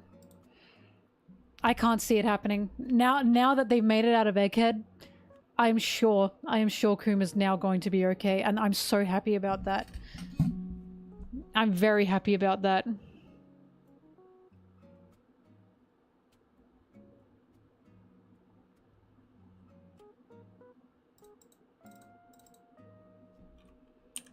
Well, that's what I mean. Like, Kuma's story can be a tragedy. But the whole time I was reading Egghead, I was reading Kuma, I was thinking, yes, this is a tragedy. But that doesn't mean this has to or will end in tragedy for Kuma. Just because Kuma gets a happy ending doesn't mean he hasn't suffered through what he has suffered through, right? We saw what he suffered through. You can either end it there and make it that sad, or you can show that he found the light after how much suffering. He suffered and he got out, and he got out with his daughter that he loved. And I think that's beautiful. And he was stronger for it, exactly. Like, this is why when people were so... Actually, people say, oh, what Mel says never comes true. And I know that's a joke. But with the Kuma stuff, everyone was saying Kuma's dead, Kuma's dead. I swear, I was one of the only people saying, I can see Oda going either way with this. I can't see him actually wanting to kill Kuma. Because again, Oda's cheesy. Oda likes a happy ending. One Piece majority of the time is for a happy ending because Oda likes that. He wants us to smile. So the whole time I was reading Egghead, I was just thinking, yes, I can see Oda killing Kuma. But I can also see he doesn't want to do that because of just how much Kuma's gone through. And he wants to give Kuma that happy ending with Bonnie. Not just Kuma, but Bonnie. Kuma and Bonnie went through all that pain. Both of them losing Ginny, right? Or Ginny. So my thought was, why does Kuma have to die as well? They've already lost Ginny. Why must Kuma go through that, like that? And why must Bonnie suffer that twice? So it's like, I was always on the fence about Kuma dying, and I'm now very happy he hasn't. Like, what a fucking downer it would be if he died, right? And say what you want. Yeah, there are downer moments in One Piece, but One Piece ultimately is not for that. Oda wants us to smile. He wants to write a story we can find hope in. And that's why Sabo's still alive. Like, the way I found out Sabo was still alive, I laughed. I just laughed because I was like, that's on brand for Oda. He's cheesy. And you know what? When Sabo wasn't alive, I didn't feel cheated. You know what I thought in that moment? I thought, oh my god, Luffy deserves this. I thought Luffy deserves this. I'm so happy for Luffy. I was just so happy for Luffy.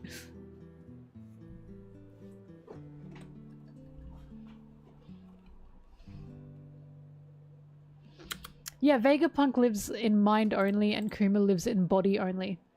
That's all that it was about. That you can kill someone, but they can still exist. They can still live through other ways, right? You can destroy body, you can destroy mind, but they will still live through soul. And that's what Vegapunk is. That's what Egghead is.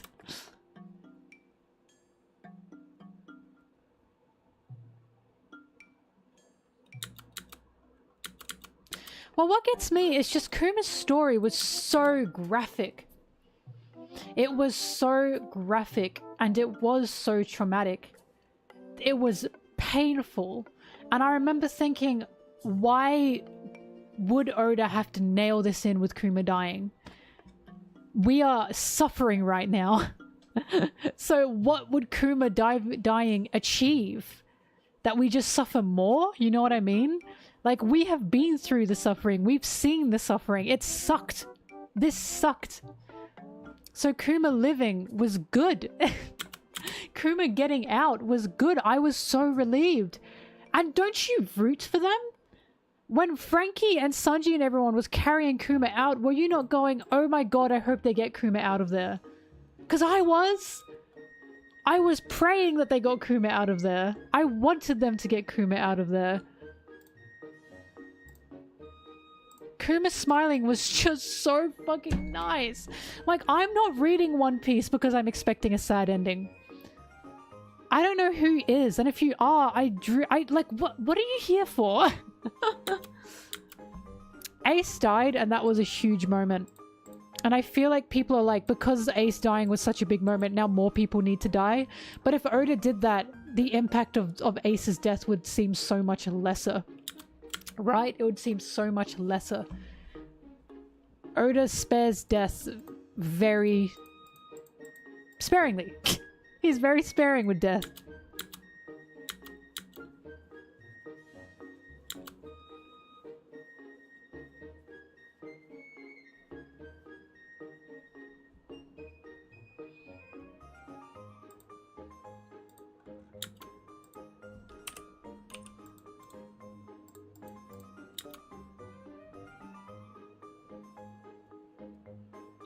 Well, people were like angry. And I know people don't agree with this in this chat, but the Kinemon like fake out death, people were angry about that. I wasn't. Because Momonosuke had already lost Odin. Kinemon was now his found father. And Kinemon came back and was like, yeah, I survived because of Law's power. I was happy.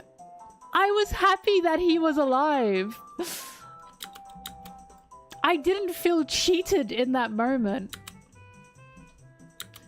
But I don't think it was bad. That's the thing. I don't agree with you that it was bad writing. Because Oda obviously thought about that by referencing back to Punk Hazard. Like, Kinemon had his standing moment.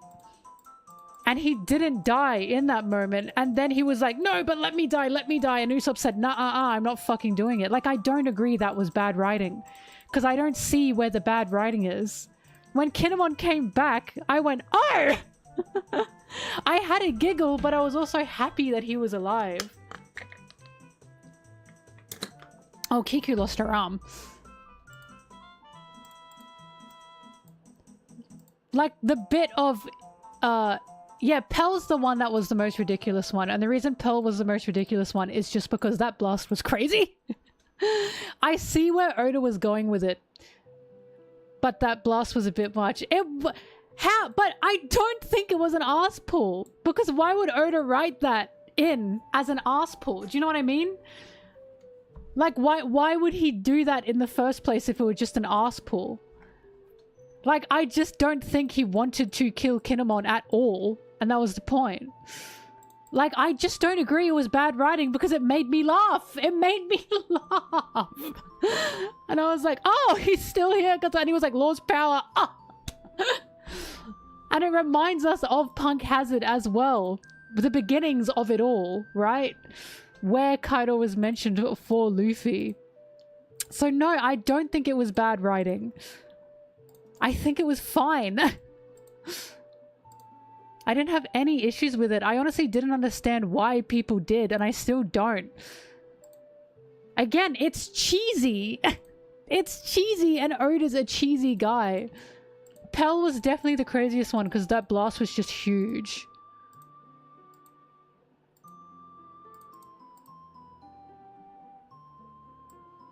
Plenty of people can agree on that matter. And you know what else plenty of people agree with? That Kuma should have died. So where does that leave us? Just because plenty of people agree with it doesn't mean it's right. They were just looking for something else there. So personally, Kinemon having that happen to him and then still being alive. And I was like, oh, Lord's power. I laughed. I laughed and I was relieved that Kinemon was still alive. Especially with the aspect of samurai. The aspect of samurai and them thinking they need to die. Hence why Usopp's line hits so hard with saving Kinemon, where he was like, nah, you samurai is stupid.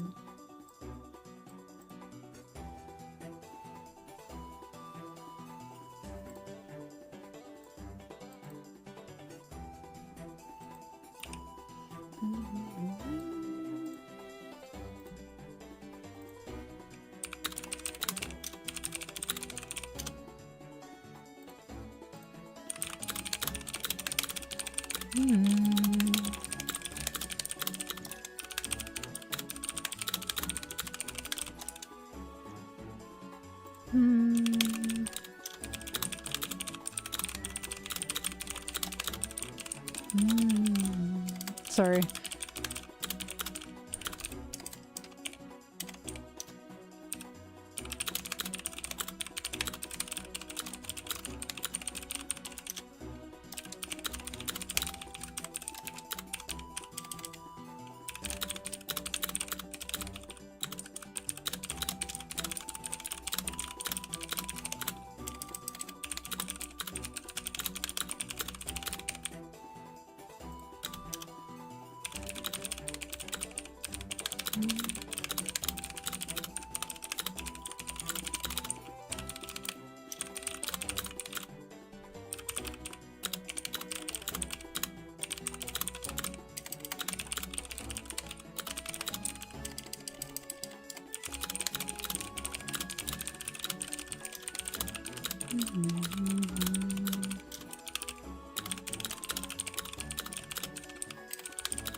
I was gonna say, barely any of the Straw Hats did anything in Egghead.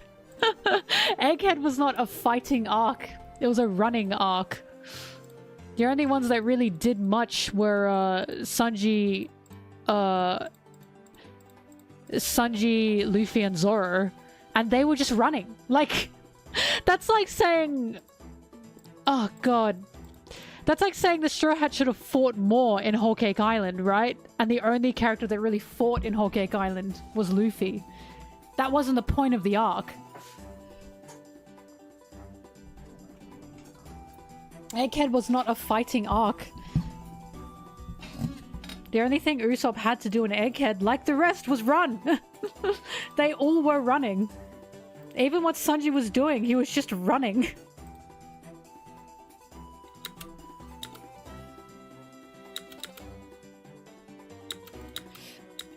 You want to know an arc that's most similar to Egghead is genuinely Whole Cake Island.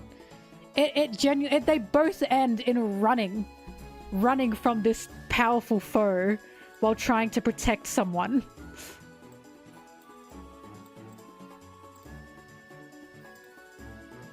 And getting away, mind you.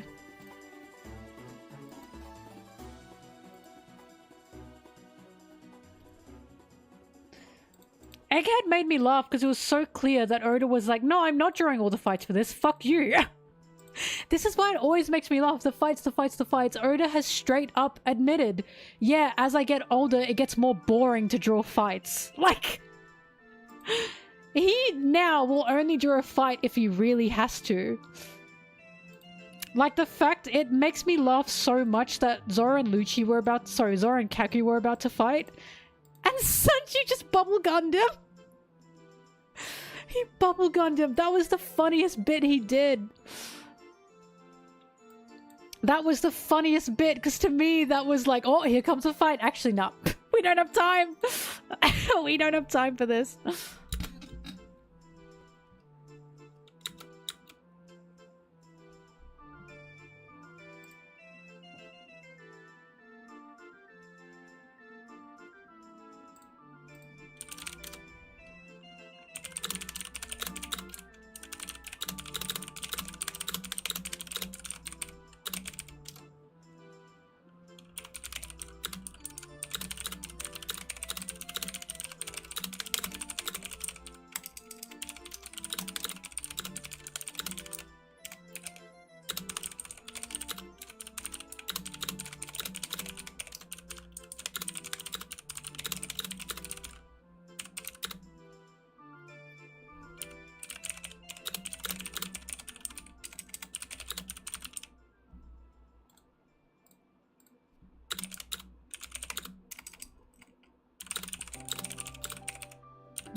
Where's my alabaster notes?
I don't know what One Piece... I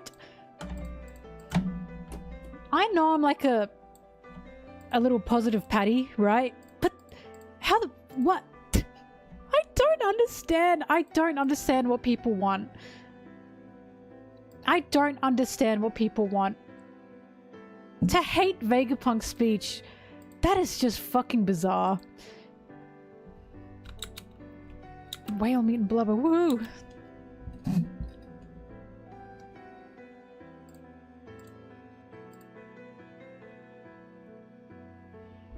It just feels like hating to hate, like I don't understand.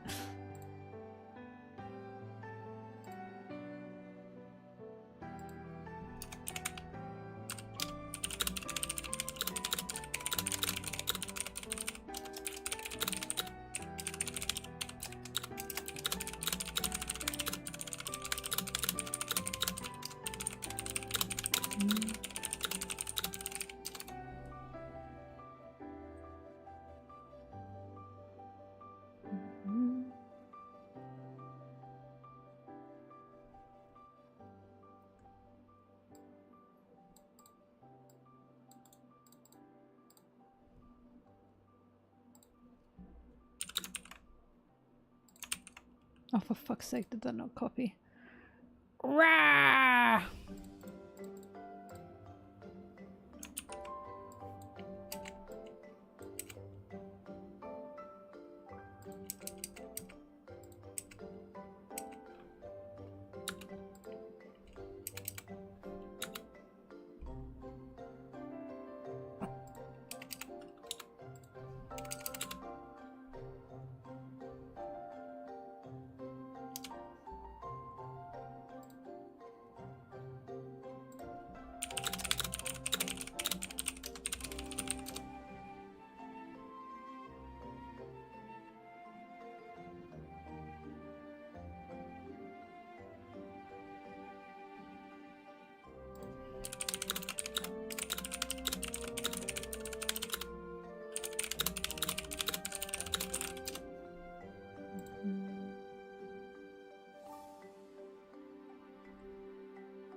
I can see Vegapunk's hesitancy in calling him evil. Or calling the world government evil. Because remember who Vegapunk was working for. Remember who he'd given his technology to. Of course he'd be hesitant to call them evil. These are the people who funded him. Who took his creations, who took his inventions. He wouldn't want to admit he was giving and being given by an evil people. Why would you want to admit to that? That's part of propaganda. In my opinion, Vegapunk first and foremost was an example of you are not immune to propaganda. And even when it's pointed out to you, you struggle to see it. Because that's propaganda. And he contributed to evil. He literally says he basically flew too close to the sun. What he did was try to play God. And he's just made a horrible thing in the world that can be used for evil. The irony of people going, but Vegapunk's so smart, how could he fall for this? At the same time that Oppenheimer had been released. The irony there kills me. Kills me. And it's like, yeah, it's almost like you can be book smart, but it doesn't matter how intelligent you are. Propaganda's propaganda. Well, here's the thing. You can be a smart person and fall for propaganda. You are not an idiot for falling for propaganda. Propaganda works on everyone. No one is immune to it. Vegapunk is an example of that. You are not a dumb person for falling into these traits. It's like cults. You are not a dumb person for being brought into a cult. A lot of the time, you are a very vulnerable person, but you're not stupid. Right? There's a belief that to fall for this stuff, to not see this stuff, you're an idiot. And that's just not true. Even smart people, even intelligent people, this stuff happens to them. And that's what Vegapunk was.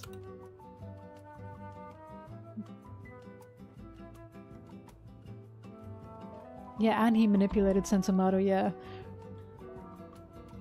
Vegapunk is an example of someone who was so caught up in what they were doing that they couldn't see the morals around it because they only had their focus on their work.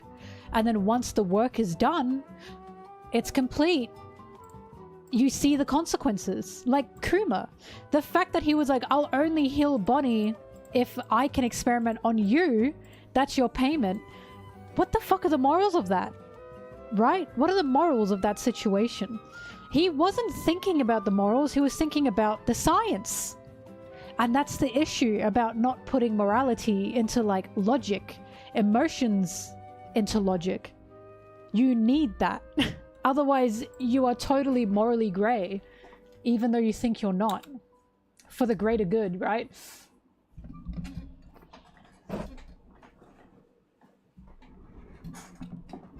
Again, and this is why, when Vegapunk died and Luffy was crying, and Zoro had that line, "This is ridiculous.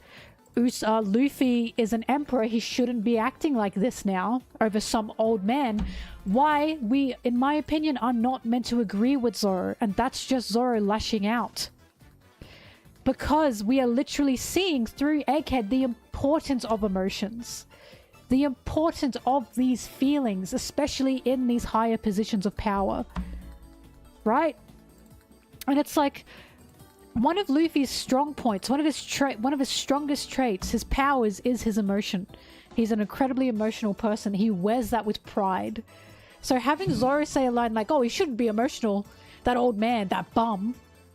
Again, it looks to me like Zoro's trying to disconnect himself from the situation. Because he's upset. Not at Luffy, but at what has happened on Egghead. Every time people say, "Oh yeah, Zoro's right," it hurts me. It hurts me because one of Luffy's strengths is that he can cry for people. He wants to cry for people. He wouldn't be where he is if he had not cried for people. So it's just, ah!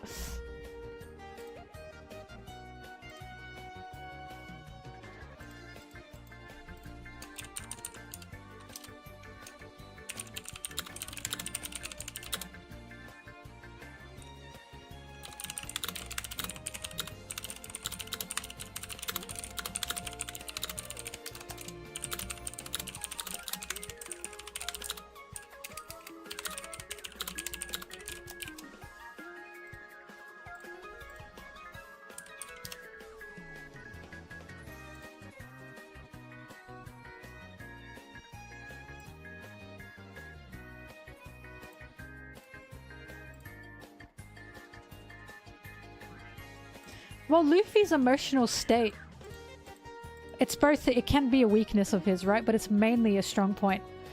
It's mainly a huge strong point. Like, think about what happened with Boa and Amazon Lily. He wouldn't have even gotten off that island, nor made Boa an ally, had he not been, like, the empath, right, that he is. Luffy's emotions are so important. They are part of what make him so powerful. In fact, Gear 5 wouldn't have been unlocked without the emotions that he has. Gear 5 is pure joy, pure emotion.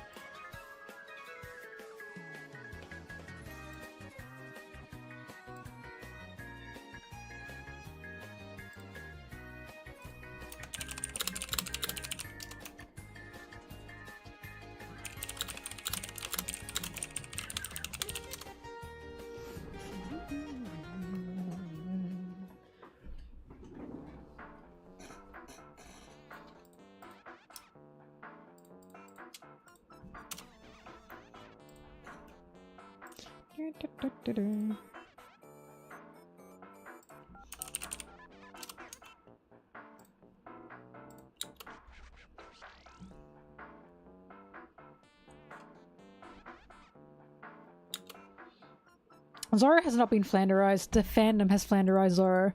This is a case again of the fandom has done this. This series itself has not actually done this. Like when people say, "Oh, Sanji's just a gag character now, he's just a perv now." No, he's not. It's just only, people are only focusing on that. Again, Sanji has a perv joke maybe once every like fuck, I would say once every like 20 pages, not even that. But people will still focus on it. And it's like, Sanji has not been flanderized. You guys just think he has been because you're not looking at him any other time. The same thing can go for Zoro. They have not been flanderized. It's just the fandom thinks they have, so they push this, and it's like, what are we reading? I don't know what we're reading. The edgelord, he just never smiles anymore. Oh.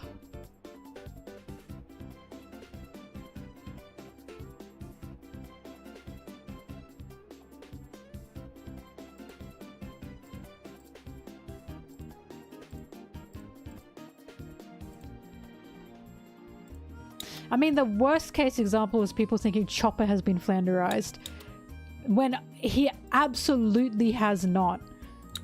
They just see his design and go, obviously he's been flanderized. And it's like, are you paying any attention to Chopper? Any? If you think he's been flanderized, he's still fucking working.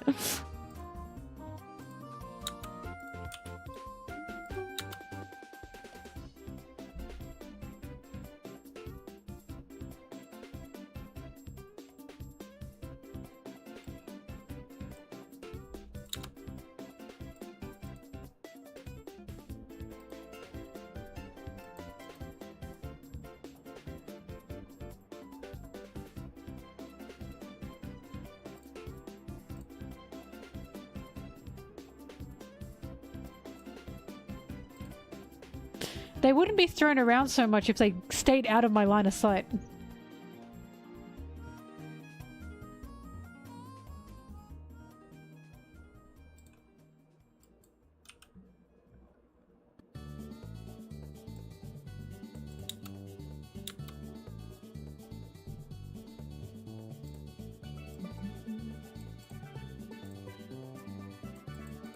Well, this is what gets me, right? All of Wano proved to me none of these characters have been flanderized. This is why Wano is so strong to me.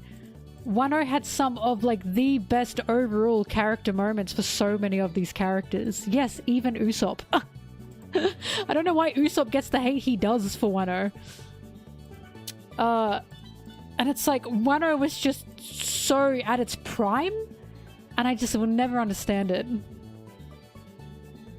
Hi! Hi, Wiggles.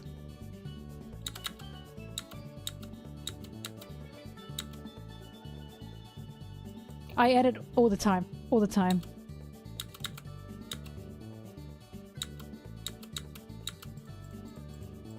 Usopp didn't get the worst part. He got the part that is most like Usopp. Usopp was helping so many people. Usopp is support. Howdy do, boys! Like, everyone wanted Usopp to have his own 1v1. That's not his job.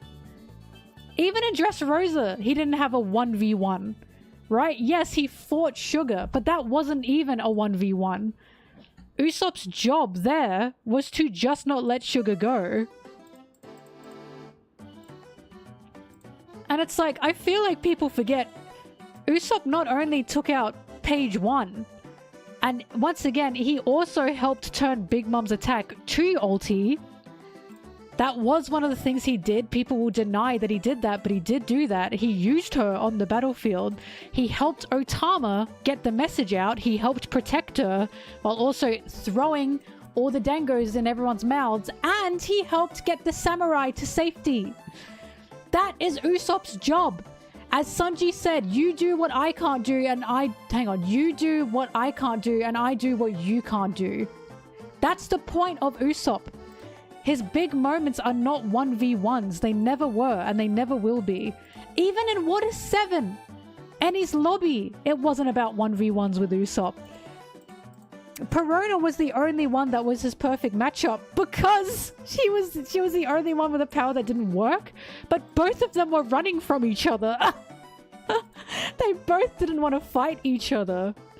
In fact, the only proper 1v1 Usopp has gotten is Perona, but every other fight he has, it's with someone. Because that's what Usopp is good at. He is good as support. He is very good as support. He does not function like a traditional shonen character, and he never will.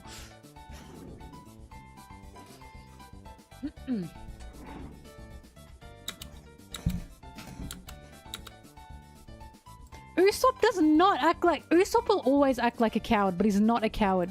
I don't know how many times I have to say it. The fact that he's even on the seas of the New World, the fact that he's even in Onigashima, in this war, he's not a coward. We have to remember Usopp exists to remind us this is crazy. This is not where normal people would or should be. That is not a coward. He's doing more in the post-time skip than he ever was pre-time skip currently. Usopp is there to ground us. He always was and he always will be. When Usopp is scared at something, we are meant to go, yeah, understandable. I'd be scared of that too. You would not see me 10 feet anywhere near the fucking Onigashima battleground. The fact Usopp was on that battlefield is crazy. Crazy. Luffy saying that Usopp could have fought and beaten the cat in Elbaf was really funny. Because it's an idea that Luffy believes in Usopp, and also the idea of Usopp going, what the fuck? I woke up in its mouth. Right? Every time there are these arguments about Usopp, it's always they want him to function like a regular shonen character. And this is why I always have to argue One Piece is not your regular shonen. Usopp is not meant to be this.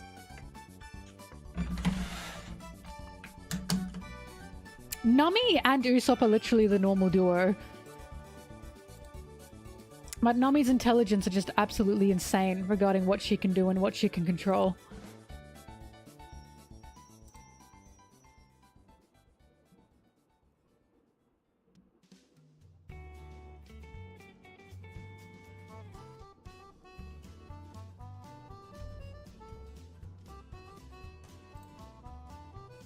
But yeah, every time Usopp's scared of something, I don't know why the reaction from people is, oh, he's scared again, and not, yeah, I'd be scared of that. I'd be scared of that. The most important part about Usopp is not that he's scared, it's that he stays there. So, like, he may run, right? But he still comes back.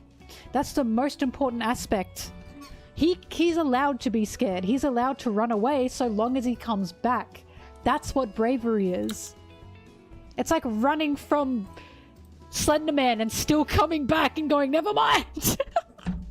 I gotta do it. You know what I mean? That's the point. I don't know why I used Slender Man. He was the only one that came to my head. The Bye-Bye Man. What do you mean China successfully clones a monkey? So what? They successfully cloned sheep ages ago. We already know how to clone things. Who cares?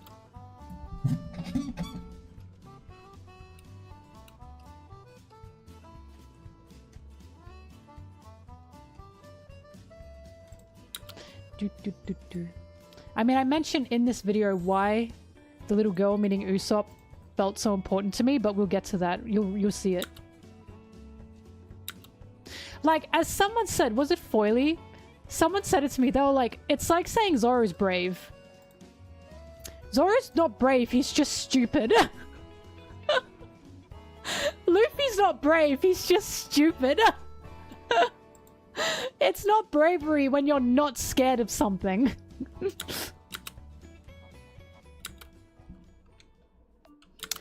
Usopp's moment in Punk Hazard was fucking spectacular. When people are like, what has Usopp done? Blah, blah, blah, apart from Dressrosa.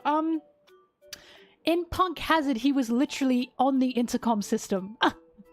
He was there telling everyone how to get out. As always, he's perfect as support. He always will be, and he always has been. Right? So I remember watching or reading Punk Hazard and thinking, wow, if it weren't for Usopp, they'd all be dead. They would all be dead because they wouldn't know where to go. Usopp ran in, pretended he was on the side of the like gas suit people, and was like, all right, everyone get out. I know where you want to go. Like, this is how he functions. It's how he fights. He is the support. And I have to say it again and again. If it weren't for Usopp, they wouldn't have turned the tides in Onigashima. Usopp was one of the main reasons they managed to get half of Kaido's crew to fight for them. Which, that's what he does! That's what he does. He's fantastic at elevating people with his own intelligence. And again, every time people complain about Usopp, it's like, you just want a shonen character. You want a shonen protagonist out of Usopp. He was never supposed to be that, ever.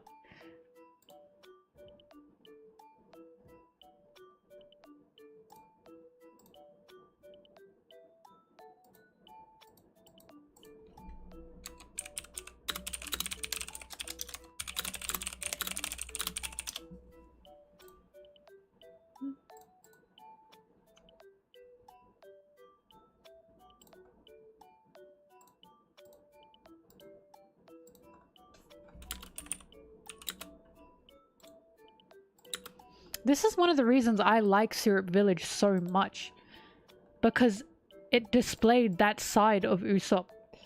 That even though he's terrified and he's so scared, his love for people who he wants to protect is pushing him. Like he said to Luffy and Zoro and Nami, okay, I'll help you too. And he was shaking. And he said, so what if I'm shaking? I have to do something, right?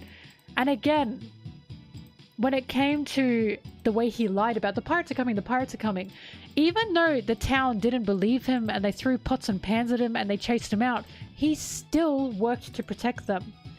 Even through that lie he had told, right? And like I said in my East Blue video, I like Usopp's Syrup Village story because it's the boy who cried wolf.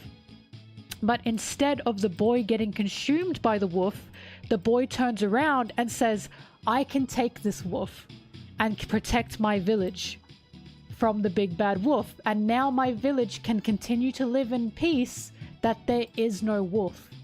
Right? Because you've beaten it off. Sorry, I fucking... The way I just said a lot of that, but you know what I mean, right? You destroyed the wolf. That's what Usopp's story was. He kept saying there was a wolf, and he turned around when the wolf actually appeared, and he destroyed it. And the village continues to live without the idea that there's a wolf, so they still feel safe. And I really like the way Oda did that.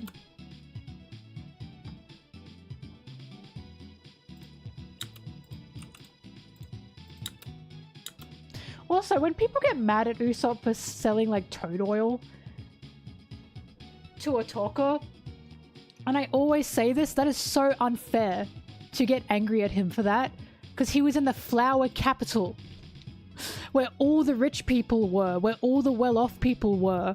How in the fucking world was he meant to know there would be a poor little girl from the outer city coming in and going, wow, this can heal anything?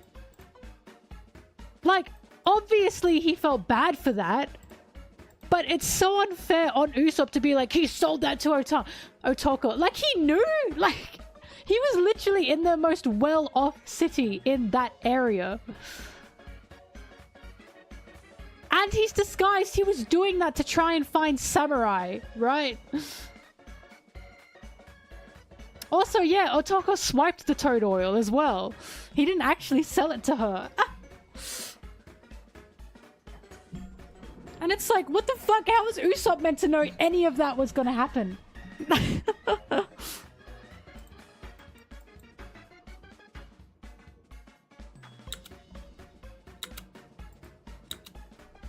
They just want to hate him. He gave toad oil to Otoko. Okay, first of all, no he didn't. Second of all, he was literally there selling this shit to, like, the privileged who were beating down the poor around the flower capital. The flower capital was overrun with Kaido's minions. And only some samurai who were disguised. That was the point!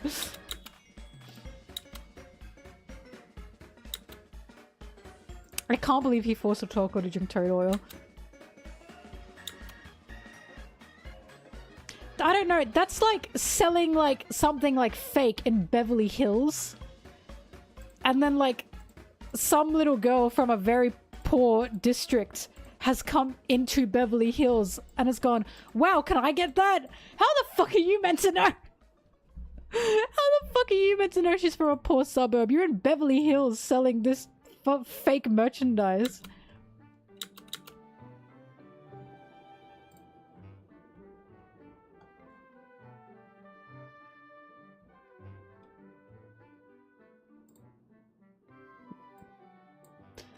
Remember, Otoko was in the flower capital because of Hiyori.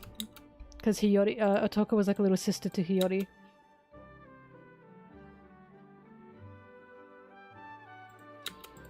Because Usopp killed my grandma, okay? I can't wait for this video because I talk about why Usopp and the little girl were so relevant in meeting each other. Like, Ishitani's a genius. I really admire her.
Oh!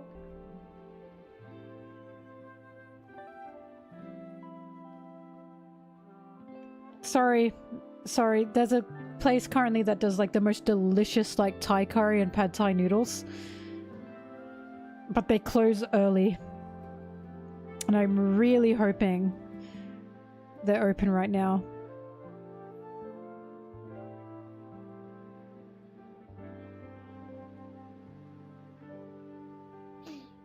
They're open. I'm not even hungry, but if I don't like... Because I keep it in the fridge, right? If I don't order it now, I'm not going to be able to get it tomorrow, and then I will be depressed. I'll be depressed and I'll be sad.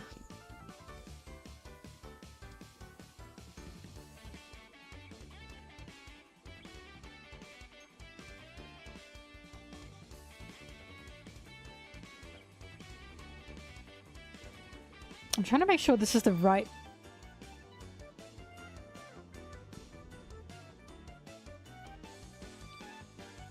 Aha, oh my god, happy Thanksgiving.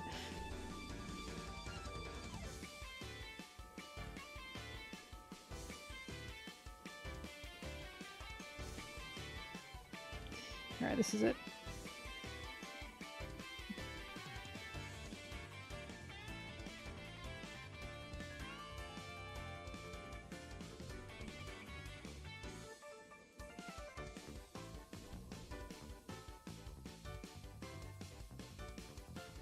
No, they're closed.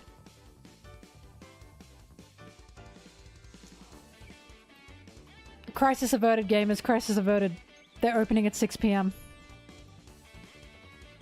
It's okay, gamers. It's okay, gamers. It's okay, gamers. It's okay. It's okay. It's okay, gamers.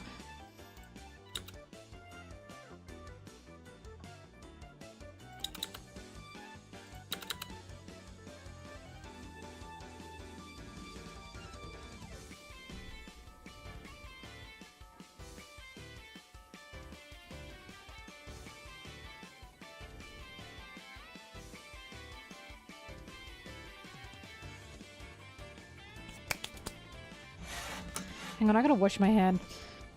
This is gross. I just picked like a mad earwax. I'll be back.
Ah.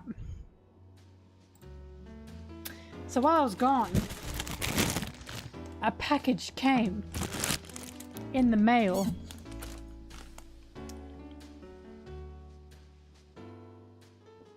Whose surprise gift was this? Whose surprise gift was this?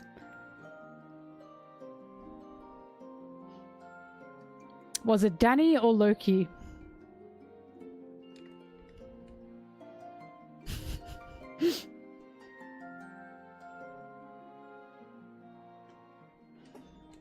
I'll open it now.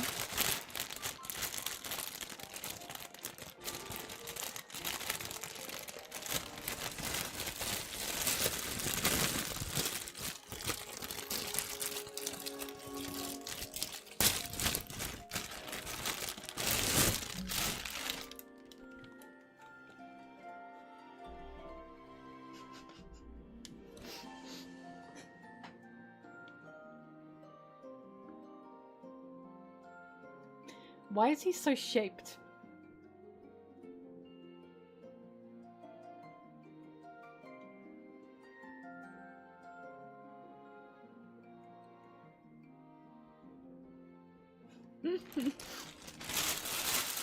Thank you to whoever that was. Whoever you are, thank you.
What?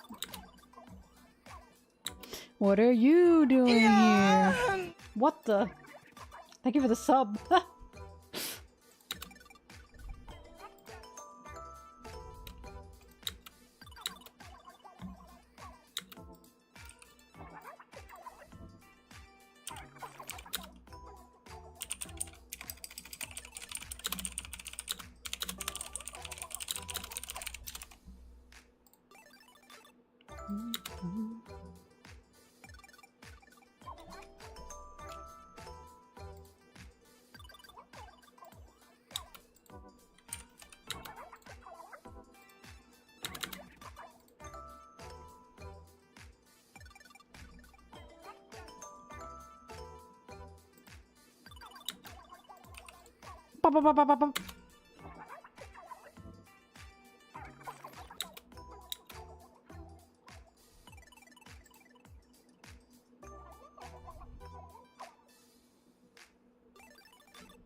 Blah blah blah blah blah blah.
Oh, the music.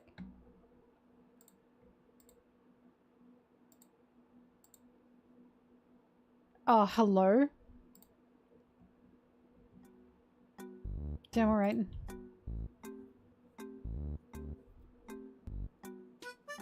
Perky, do you have your Twitch connected to your Discord or your Discord connected to your Twitch?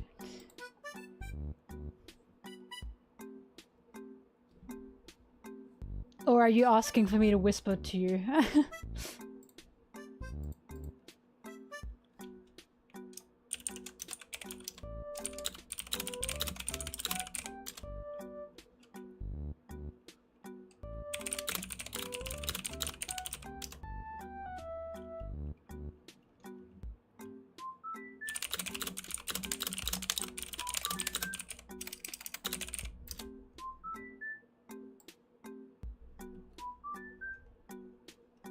Thrash, shaking my head.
If I could change Sanji, I'd change him out of those clothes. Ah! Ah! Duh! Doy! Question is, I don't know.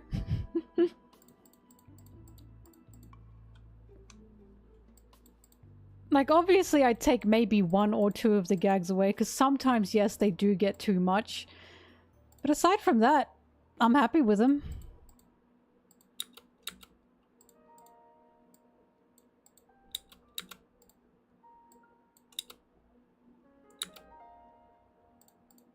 His girl failureness compels me.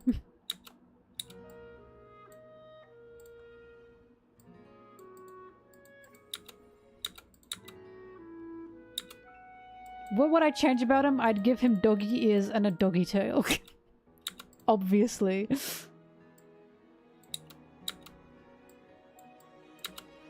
God, this song's gorgeous. I love Rito Village. It was so funny seeing the debates around the Stussy comment. You know, with the I can be your dog. And one side going, oh god, he's at it again, disgusting. And the other side, like, drawing, like, fan art of Sanji being a dog. The amount of fan art I saw from fellow Sanji fans making him a dog. And going, what a cute puppy. It was crazy work. Obviously, I was on the cute side.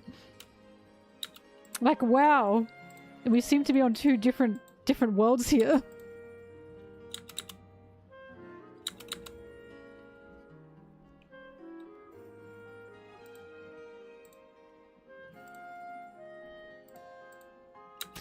But yeah, it's not Sanji that I'm like super about. It's more like when Sanji gets some of those gags, the other characters don't also. And by that I mean like Nami. Like Sanji going, oh my god, I'm in a woman's body, ba ba ba boobies. And it's like, okay, it's not that that's bad to me. What made that bad is why the fuck did we not get Nami like grabbing his groin and going, oh my god, I've got a dick and balls. Like, that's all that needed to happen. Because, like, I don't know about you guys, if I were in that position and I got shoved into a cishet man's body, technically cishet man's body, and I had dick and balls, I'd be like, what the fuck, I got dick and balls. I'd be swinging that thing. I was like, okay, you can make the jokes of, wow, I've got babonga wongas, if you also make the joke of Nami going, why do I have dick and balls? That's all that had to happen. I'd start yoinking. Like, that's my biggest thing. And it's like, look, Sanji can have those gags. I just need moments where, like, women are pervs too. Okay? I am not totally against a little pervy moment. I think it's fine so long as it doesn't cross any line to uncomfortableness. I would just want the girlies to have those moments too.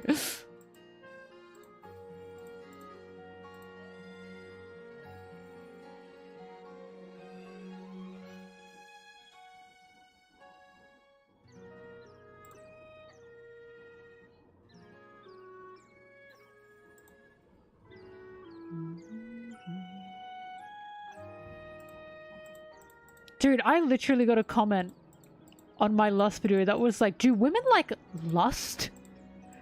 I thought it was like on a more like deeper level, and I'm thinking, what the fuck? Wow, we really are just not considered people sometimes, huh? We're just considered other.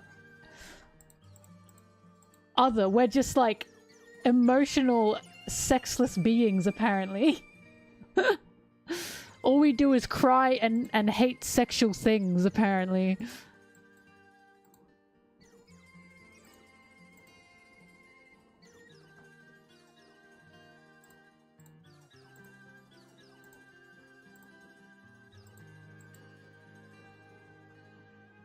Little Luffy equating that to Big Mouth is crazy work. It's crazy work.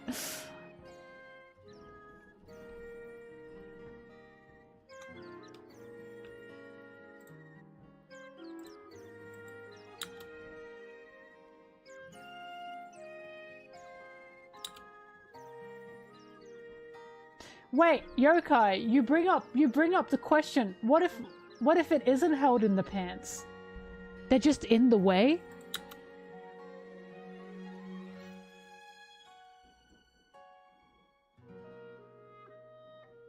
That's okay. Here. It's okay, Pookster. I will send you a whisper.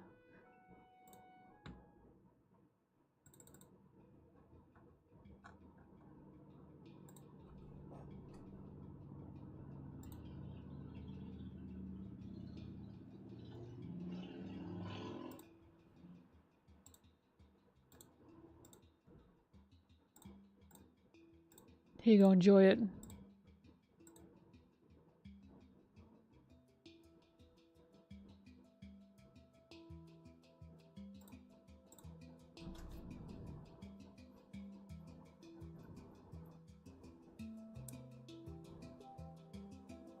Lust just means you're just literally lusting after someone. Like, you don't have to love them. And yes, that can go into actions as well.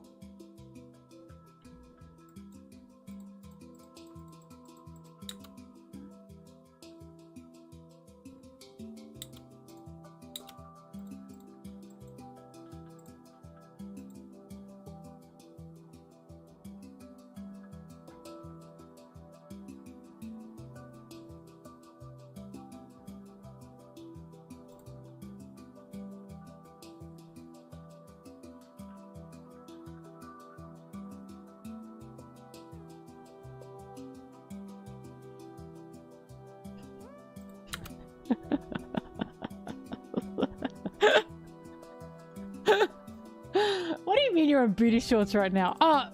Proof, please?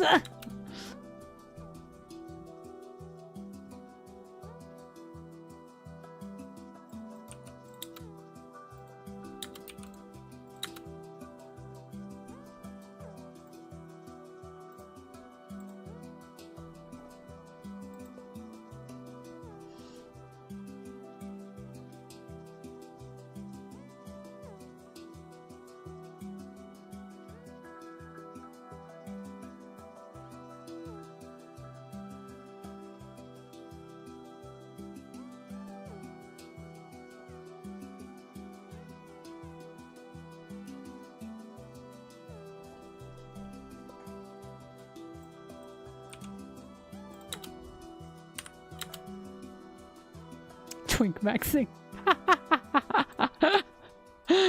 Oh, I love this community. Sometimes you guys are alright. A lot of the time it's a bit... You're not alright, but sometimes you're alright.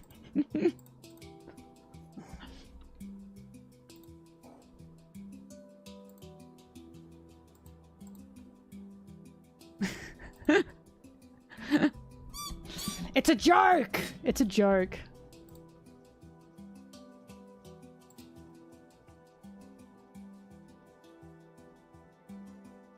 Zim, your ratio of alrightness is 100%.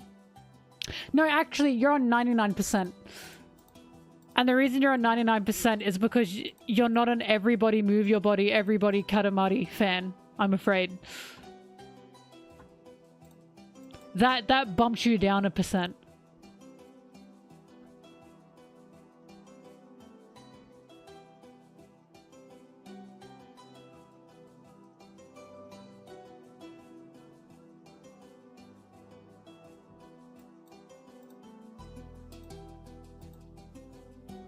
Oh, I wish it was cold.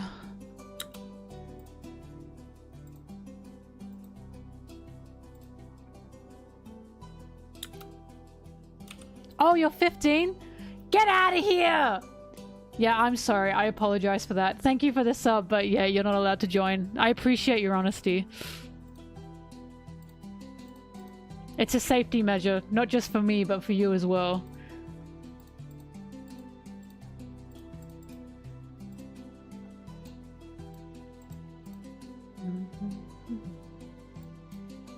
It's okay, wait.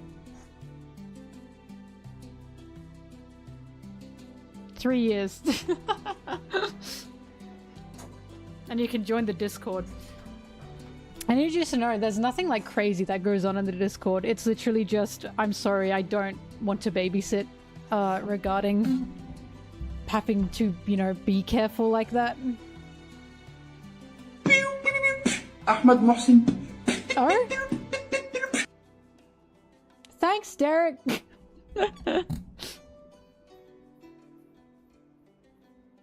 I appreciate that. Nothing was said. Well, look, you're still welcome in the streams and you're still welcome in my YouTube comments. Just not in a place where, like, I have to monitor, like, constantly. or I can't monitor because, you know, you've gone outside the Discord through the Discord.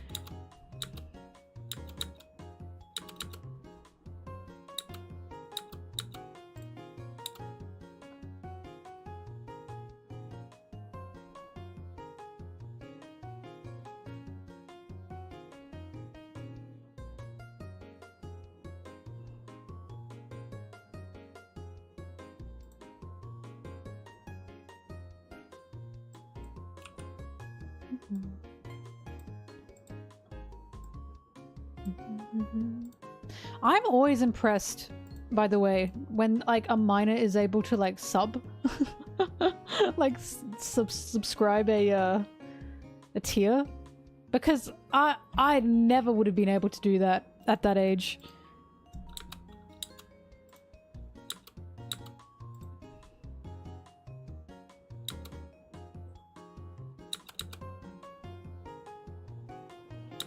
Like, there was someone that got into the Discord and they were 16. And I was like, how did you... What? Like, how did you have the money to, like, pay that Patreon? And they said, well, I have my own job. And I have my own money. And I was like... Hard worker!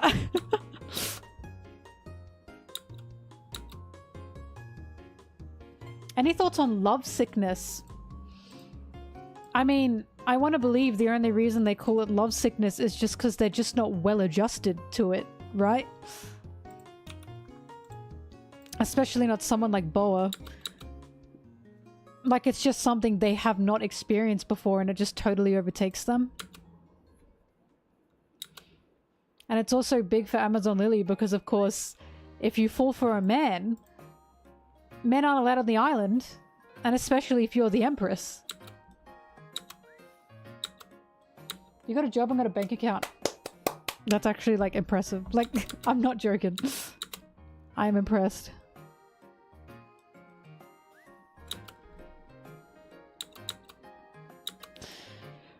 But yeah, I mostly factor it to it's a, not really a sickness, it's just a misunderstanding of Amazon Lily girls not understanding what it really is.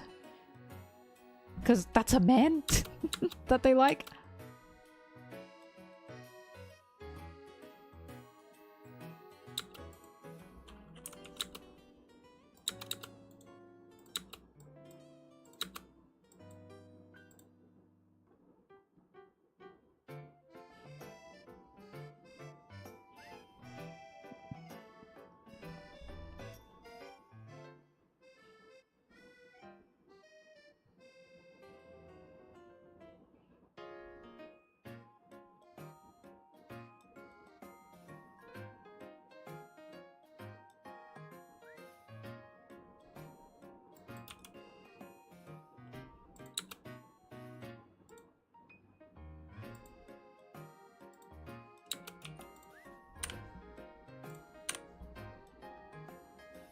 Yeah, they have to suppress their emotions, right?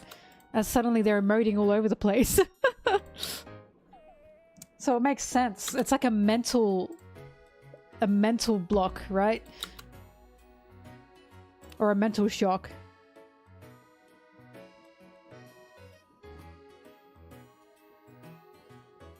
Bit going good.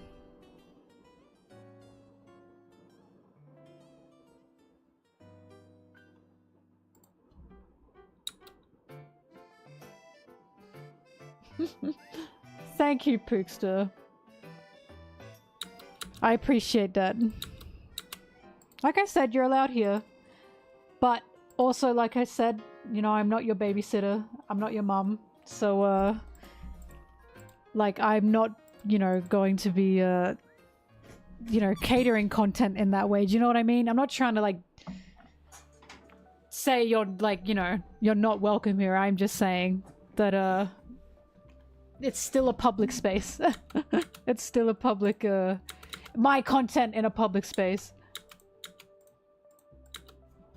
So I apologize if I bully a 15-year-old.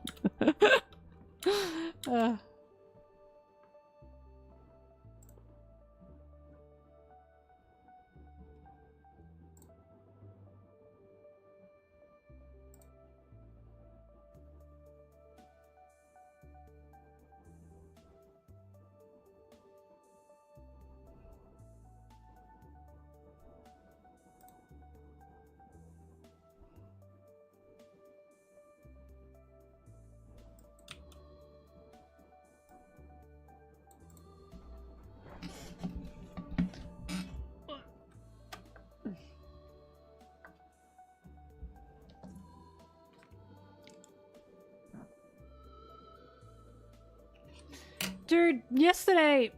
Wait, when did I go and get my lashes done?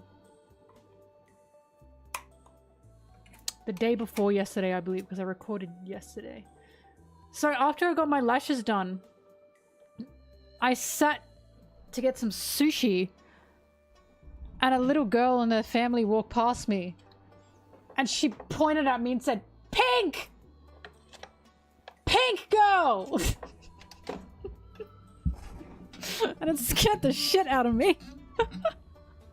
The mum was like, okay, okay. Pink! And I was like, oh my god. Like, it made me jump.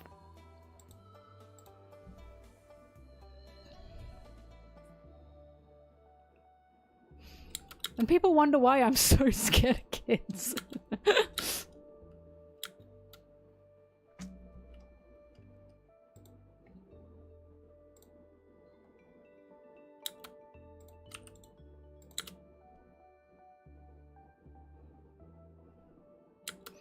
To be fair, look, as you guys know, I don't exactly like being, like, talking to kids. But, like I said, I don't treat them badly. I'm not an asshole. But, the cuter experience I got, there were two. When I was dressed as Doffy, and I was waiting outside the convention center, a little girl walked past and went, "Whoa!" And she said she looks like a princess. And I was, like, thinking... In Doffy's outfit? That's crazy. But I was thinking, I mean, I guess that's cute. And then the other one was when I was getting my hair done to get repinkened, and some mother walked in with her two daughters. One of them was sitting right next to me and just like slid up to me, and she said, "Your hair's pink." She said, "Are you getting it pinker?" And I said, "Yes." And she said, "Oh, your nails are pink." And I said, "Yes." And she said, "Oh, and your bag's pink." And I said, "Yeah." And she said, "Do you really like pink?" And I said, "Yeah." And she went, "I really like pink." And I went, "Well, maybe one day you can be all pink too." And she went, "Really?" That was cute. I didn't really know what to say, but that was cute. Your hair's pink.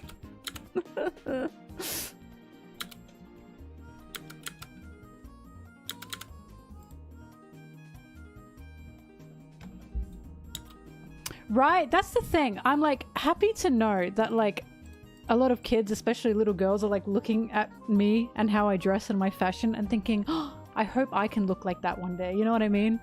Not in a vain sense, in a sense that if I were little and I saw an all pink like woman, that would have impacted me for the rest of my life. So it's like, it's nice to know that little girls are seeing my pinkness and going, "That's so cool." Like, pink is for grown-ups, you know what I mean? Yeah, you little shit. I said I'm not good with kids.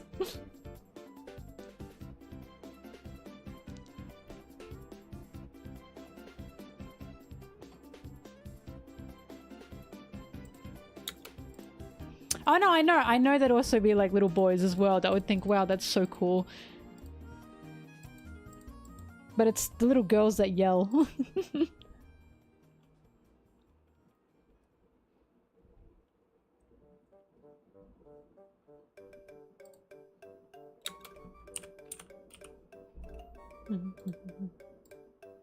It was literally just, yeah, yeah.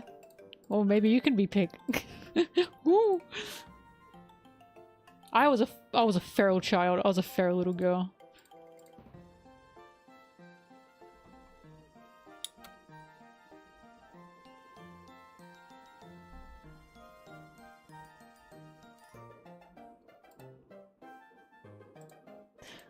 Oh my god. That wasn't with a little girl, but that happened to me with, I guess she was a teenager. When I went to Universal Japan, there was a family there. And the dad came up to me and said, "Excuse me, my daughter thinks you're like gorgeous and she'd like a photo with you." And the daughter was like really shy. And I was like, "Oh, okay, sure."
You can make 1,000,000 accounts and sub to me, but they're mostly gonna get deleted because you won't be active on them.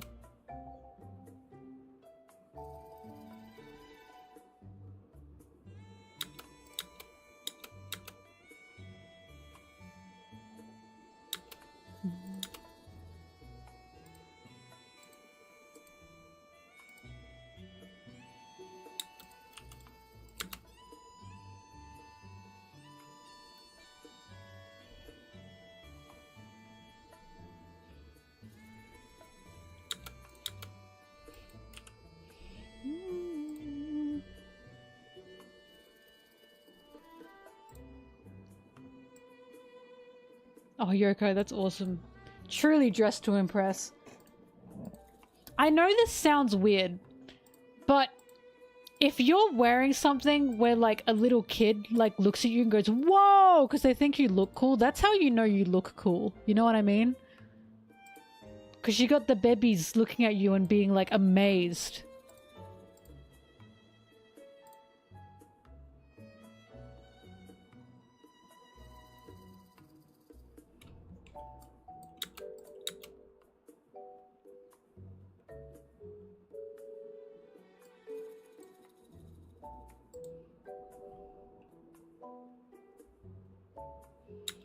If you're wearing the dumbest shit and dumbest shit and kids think it's cool, then it's not the dumbest shit, is it?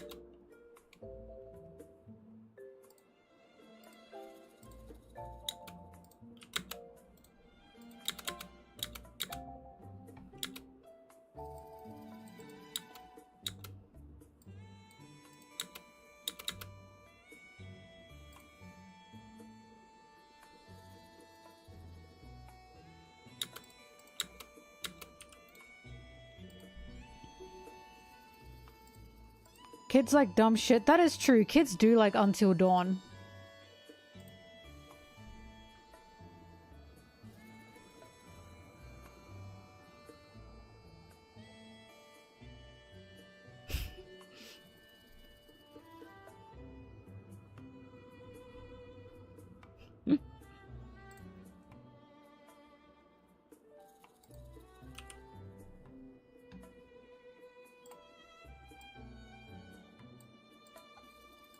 Look, getting compliments from kids is nice, but getting compliments from, like, women is a whole other thing.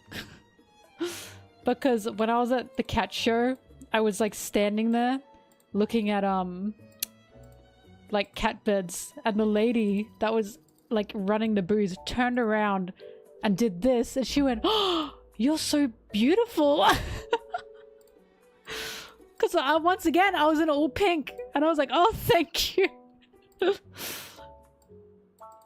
The funniest thing that ever happened was when I was in Japan, and I was dressed at like the cat shrine, and I was getting a photo at the cat shrine, and my friend was taking photos because, you know, holiday photos, and an elderly Japanese man walked up to my friend, gave her his phone, and then walked up to me to get a photo with me. Like, he didn't say anything.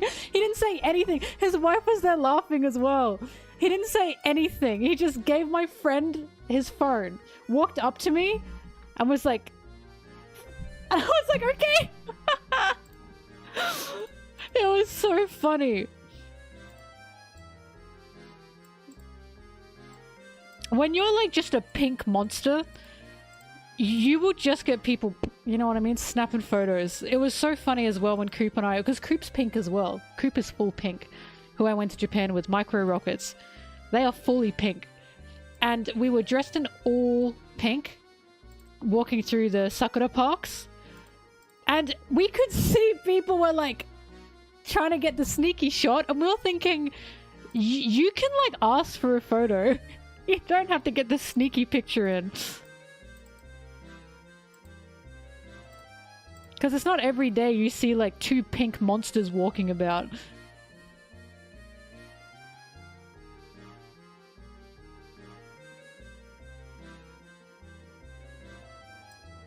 Damn, he stalked you. I'm sorry for that.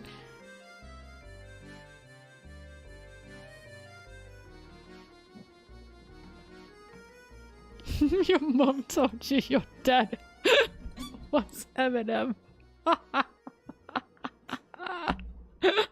Why did she do that? I'd do that if I had a kid.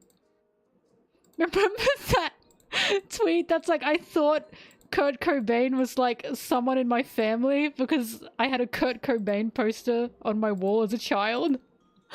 But then the poster said Kurt D. Cobain, and then it got overtaken by One Piece fans. Oh god. Lil Leafy, I'm also scared of men, I get it.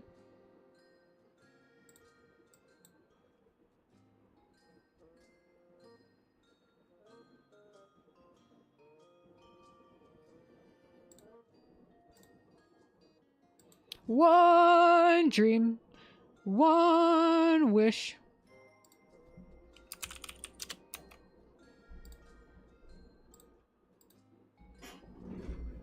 That's over the top, I just realized.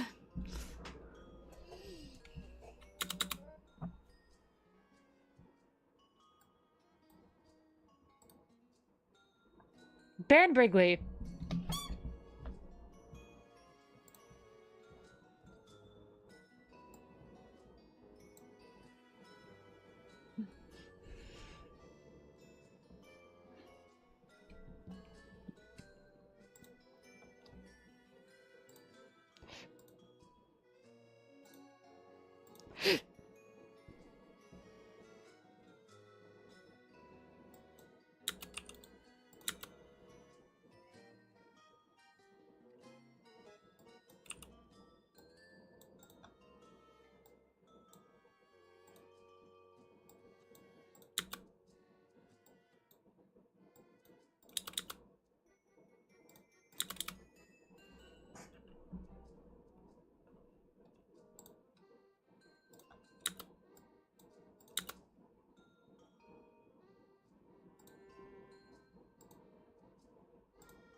Could you, Jesus?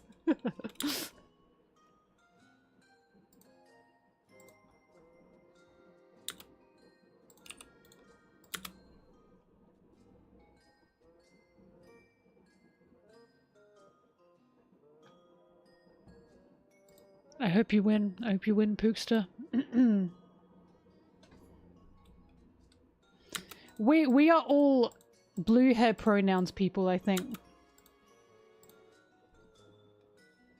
Hello, hello.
La la la la.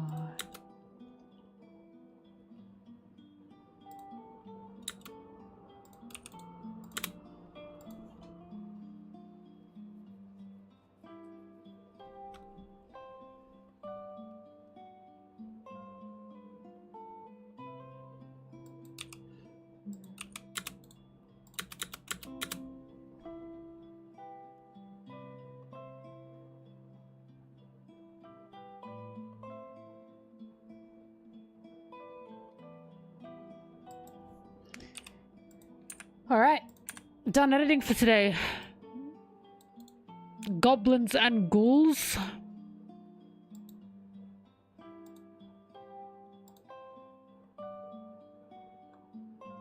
So I think the video is going to be maybe 29 to 30 minutes. Because I still have to factor in the sponsorship and the ending. All right. Done. Done, done, done, done, done, done, done, done, done, done, done for today. Healthy editing session today. Healthy. Not too much. Like I said, this video will probably be done by tomorrow. Which is good. Is a good thing. Oh, it's Thursday. I should probably make the sponsorship tonight, actually. All right. Thank you, everybody. Thank you. Let me get my box. Wait. All right. Thank you, thank you, thank you, thank you. I will be back tomorrow. I hope to see you. And I will see you guys tomorrow.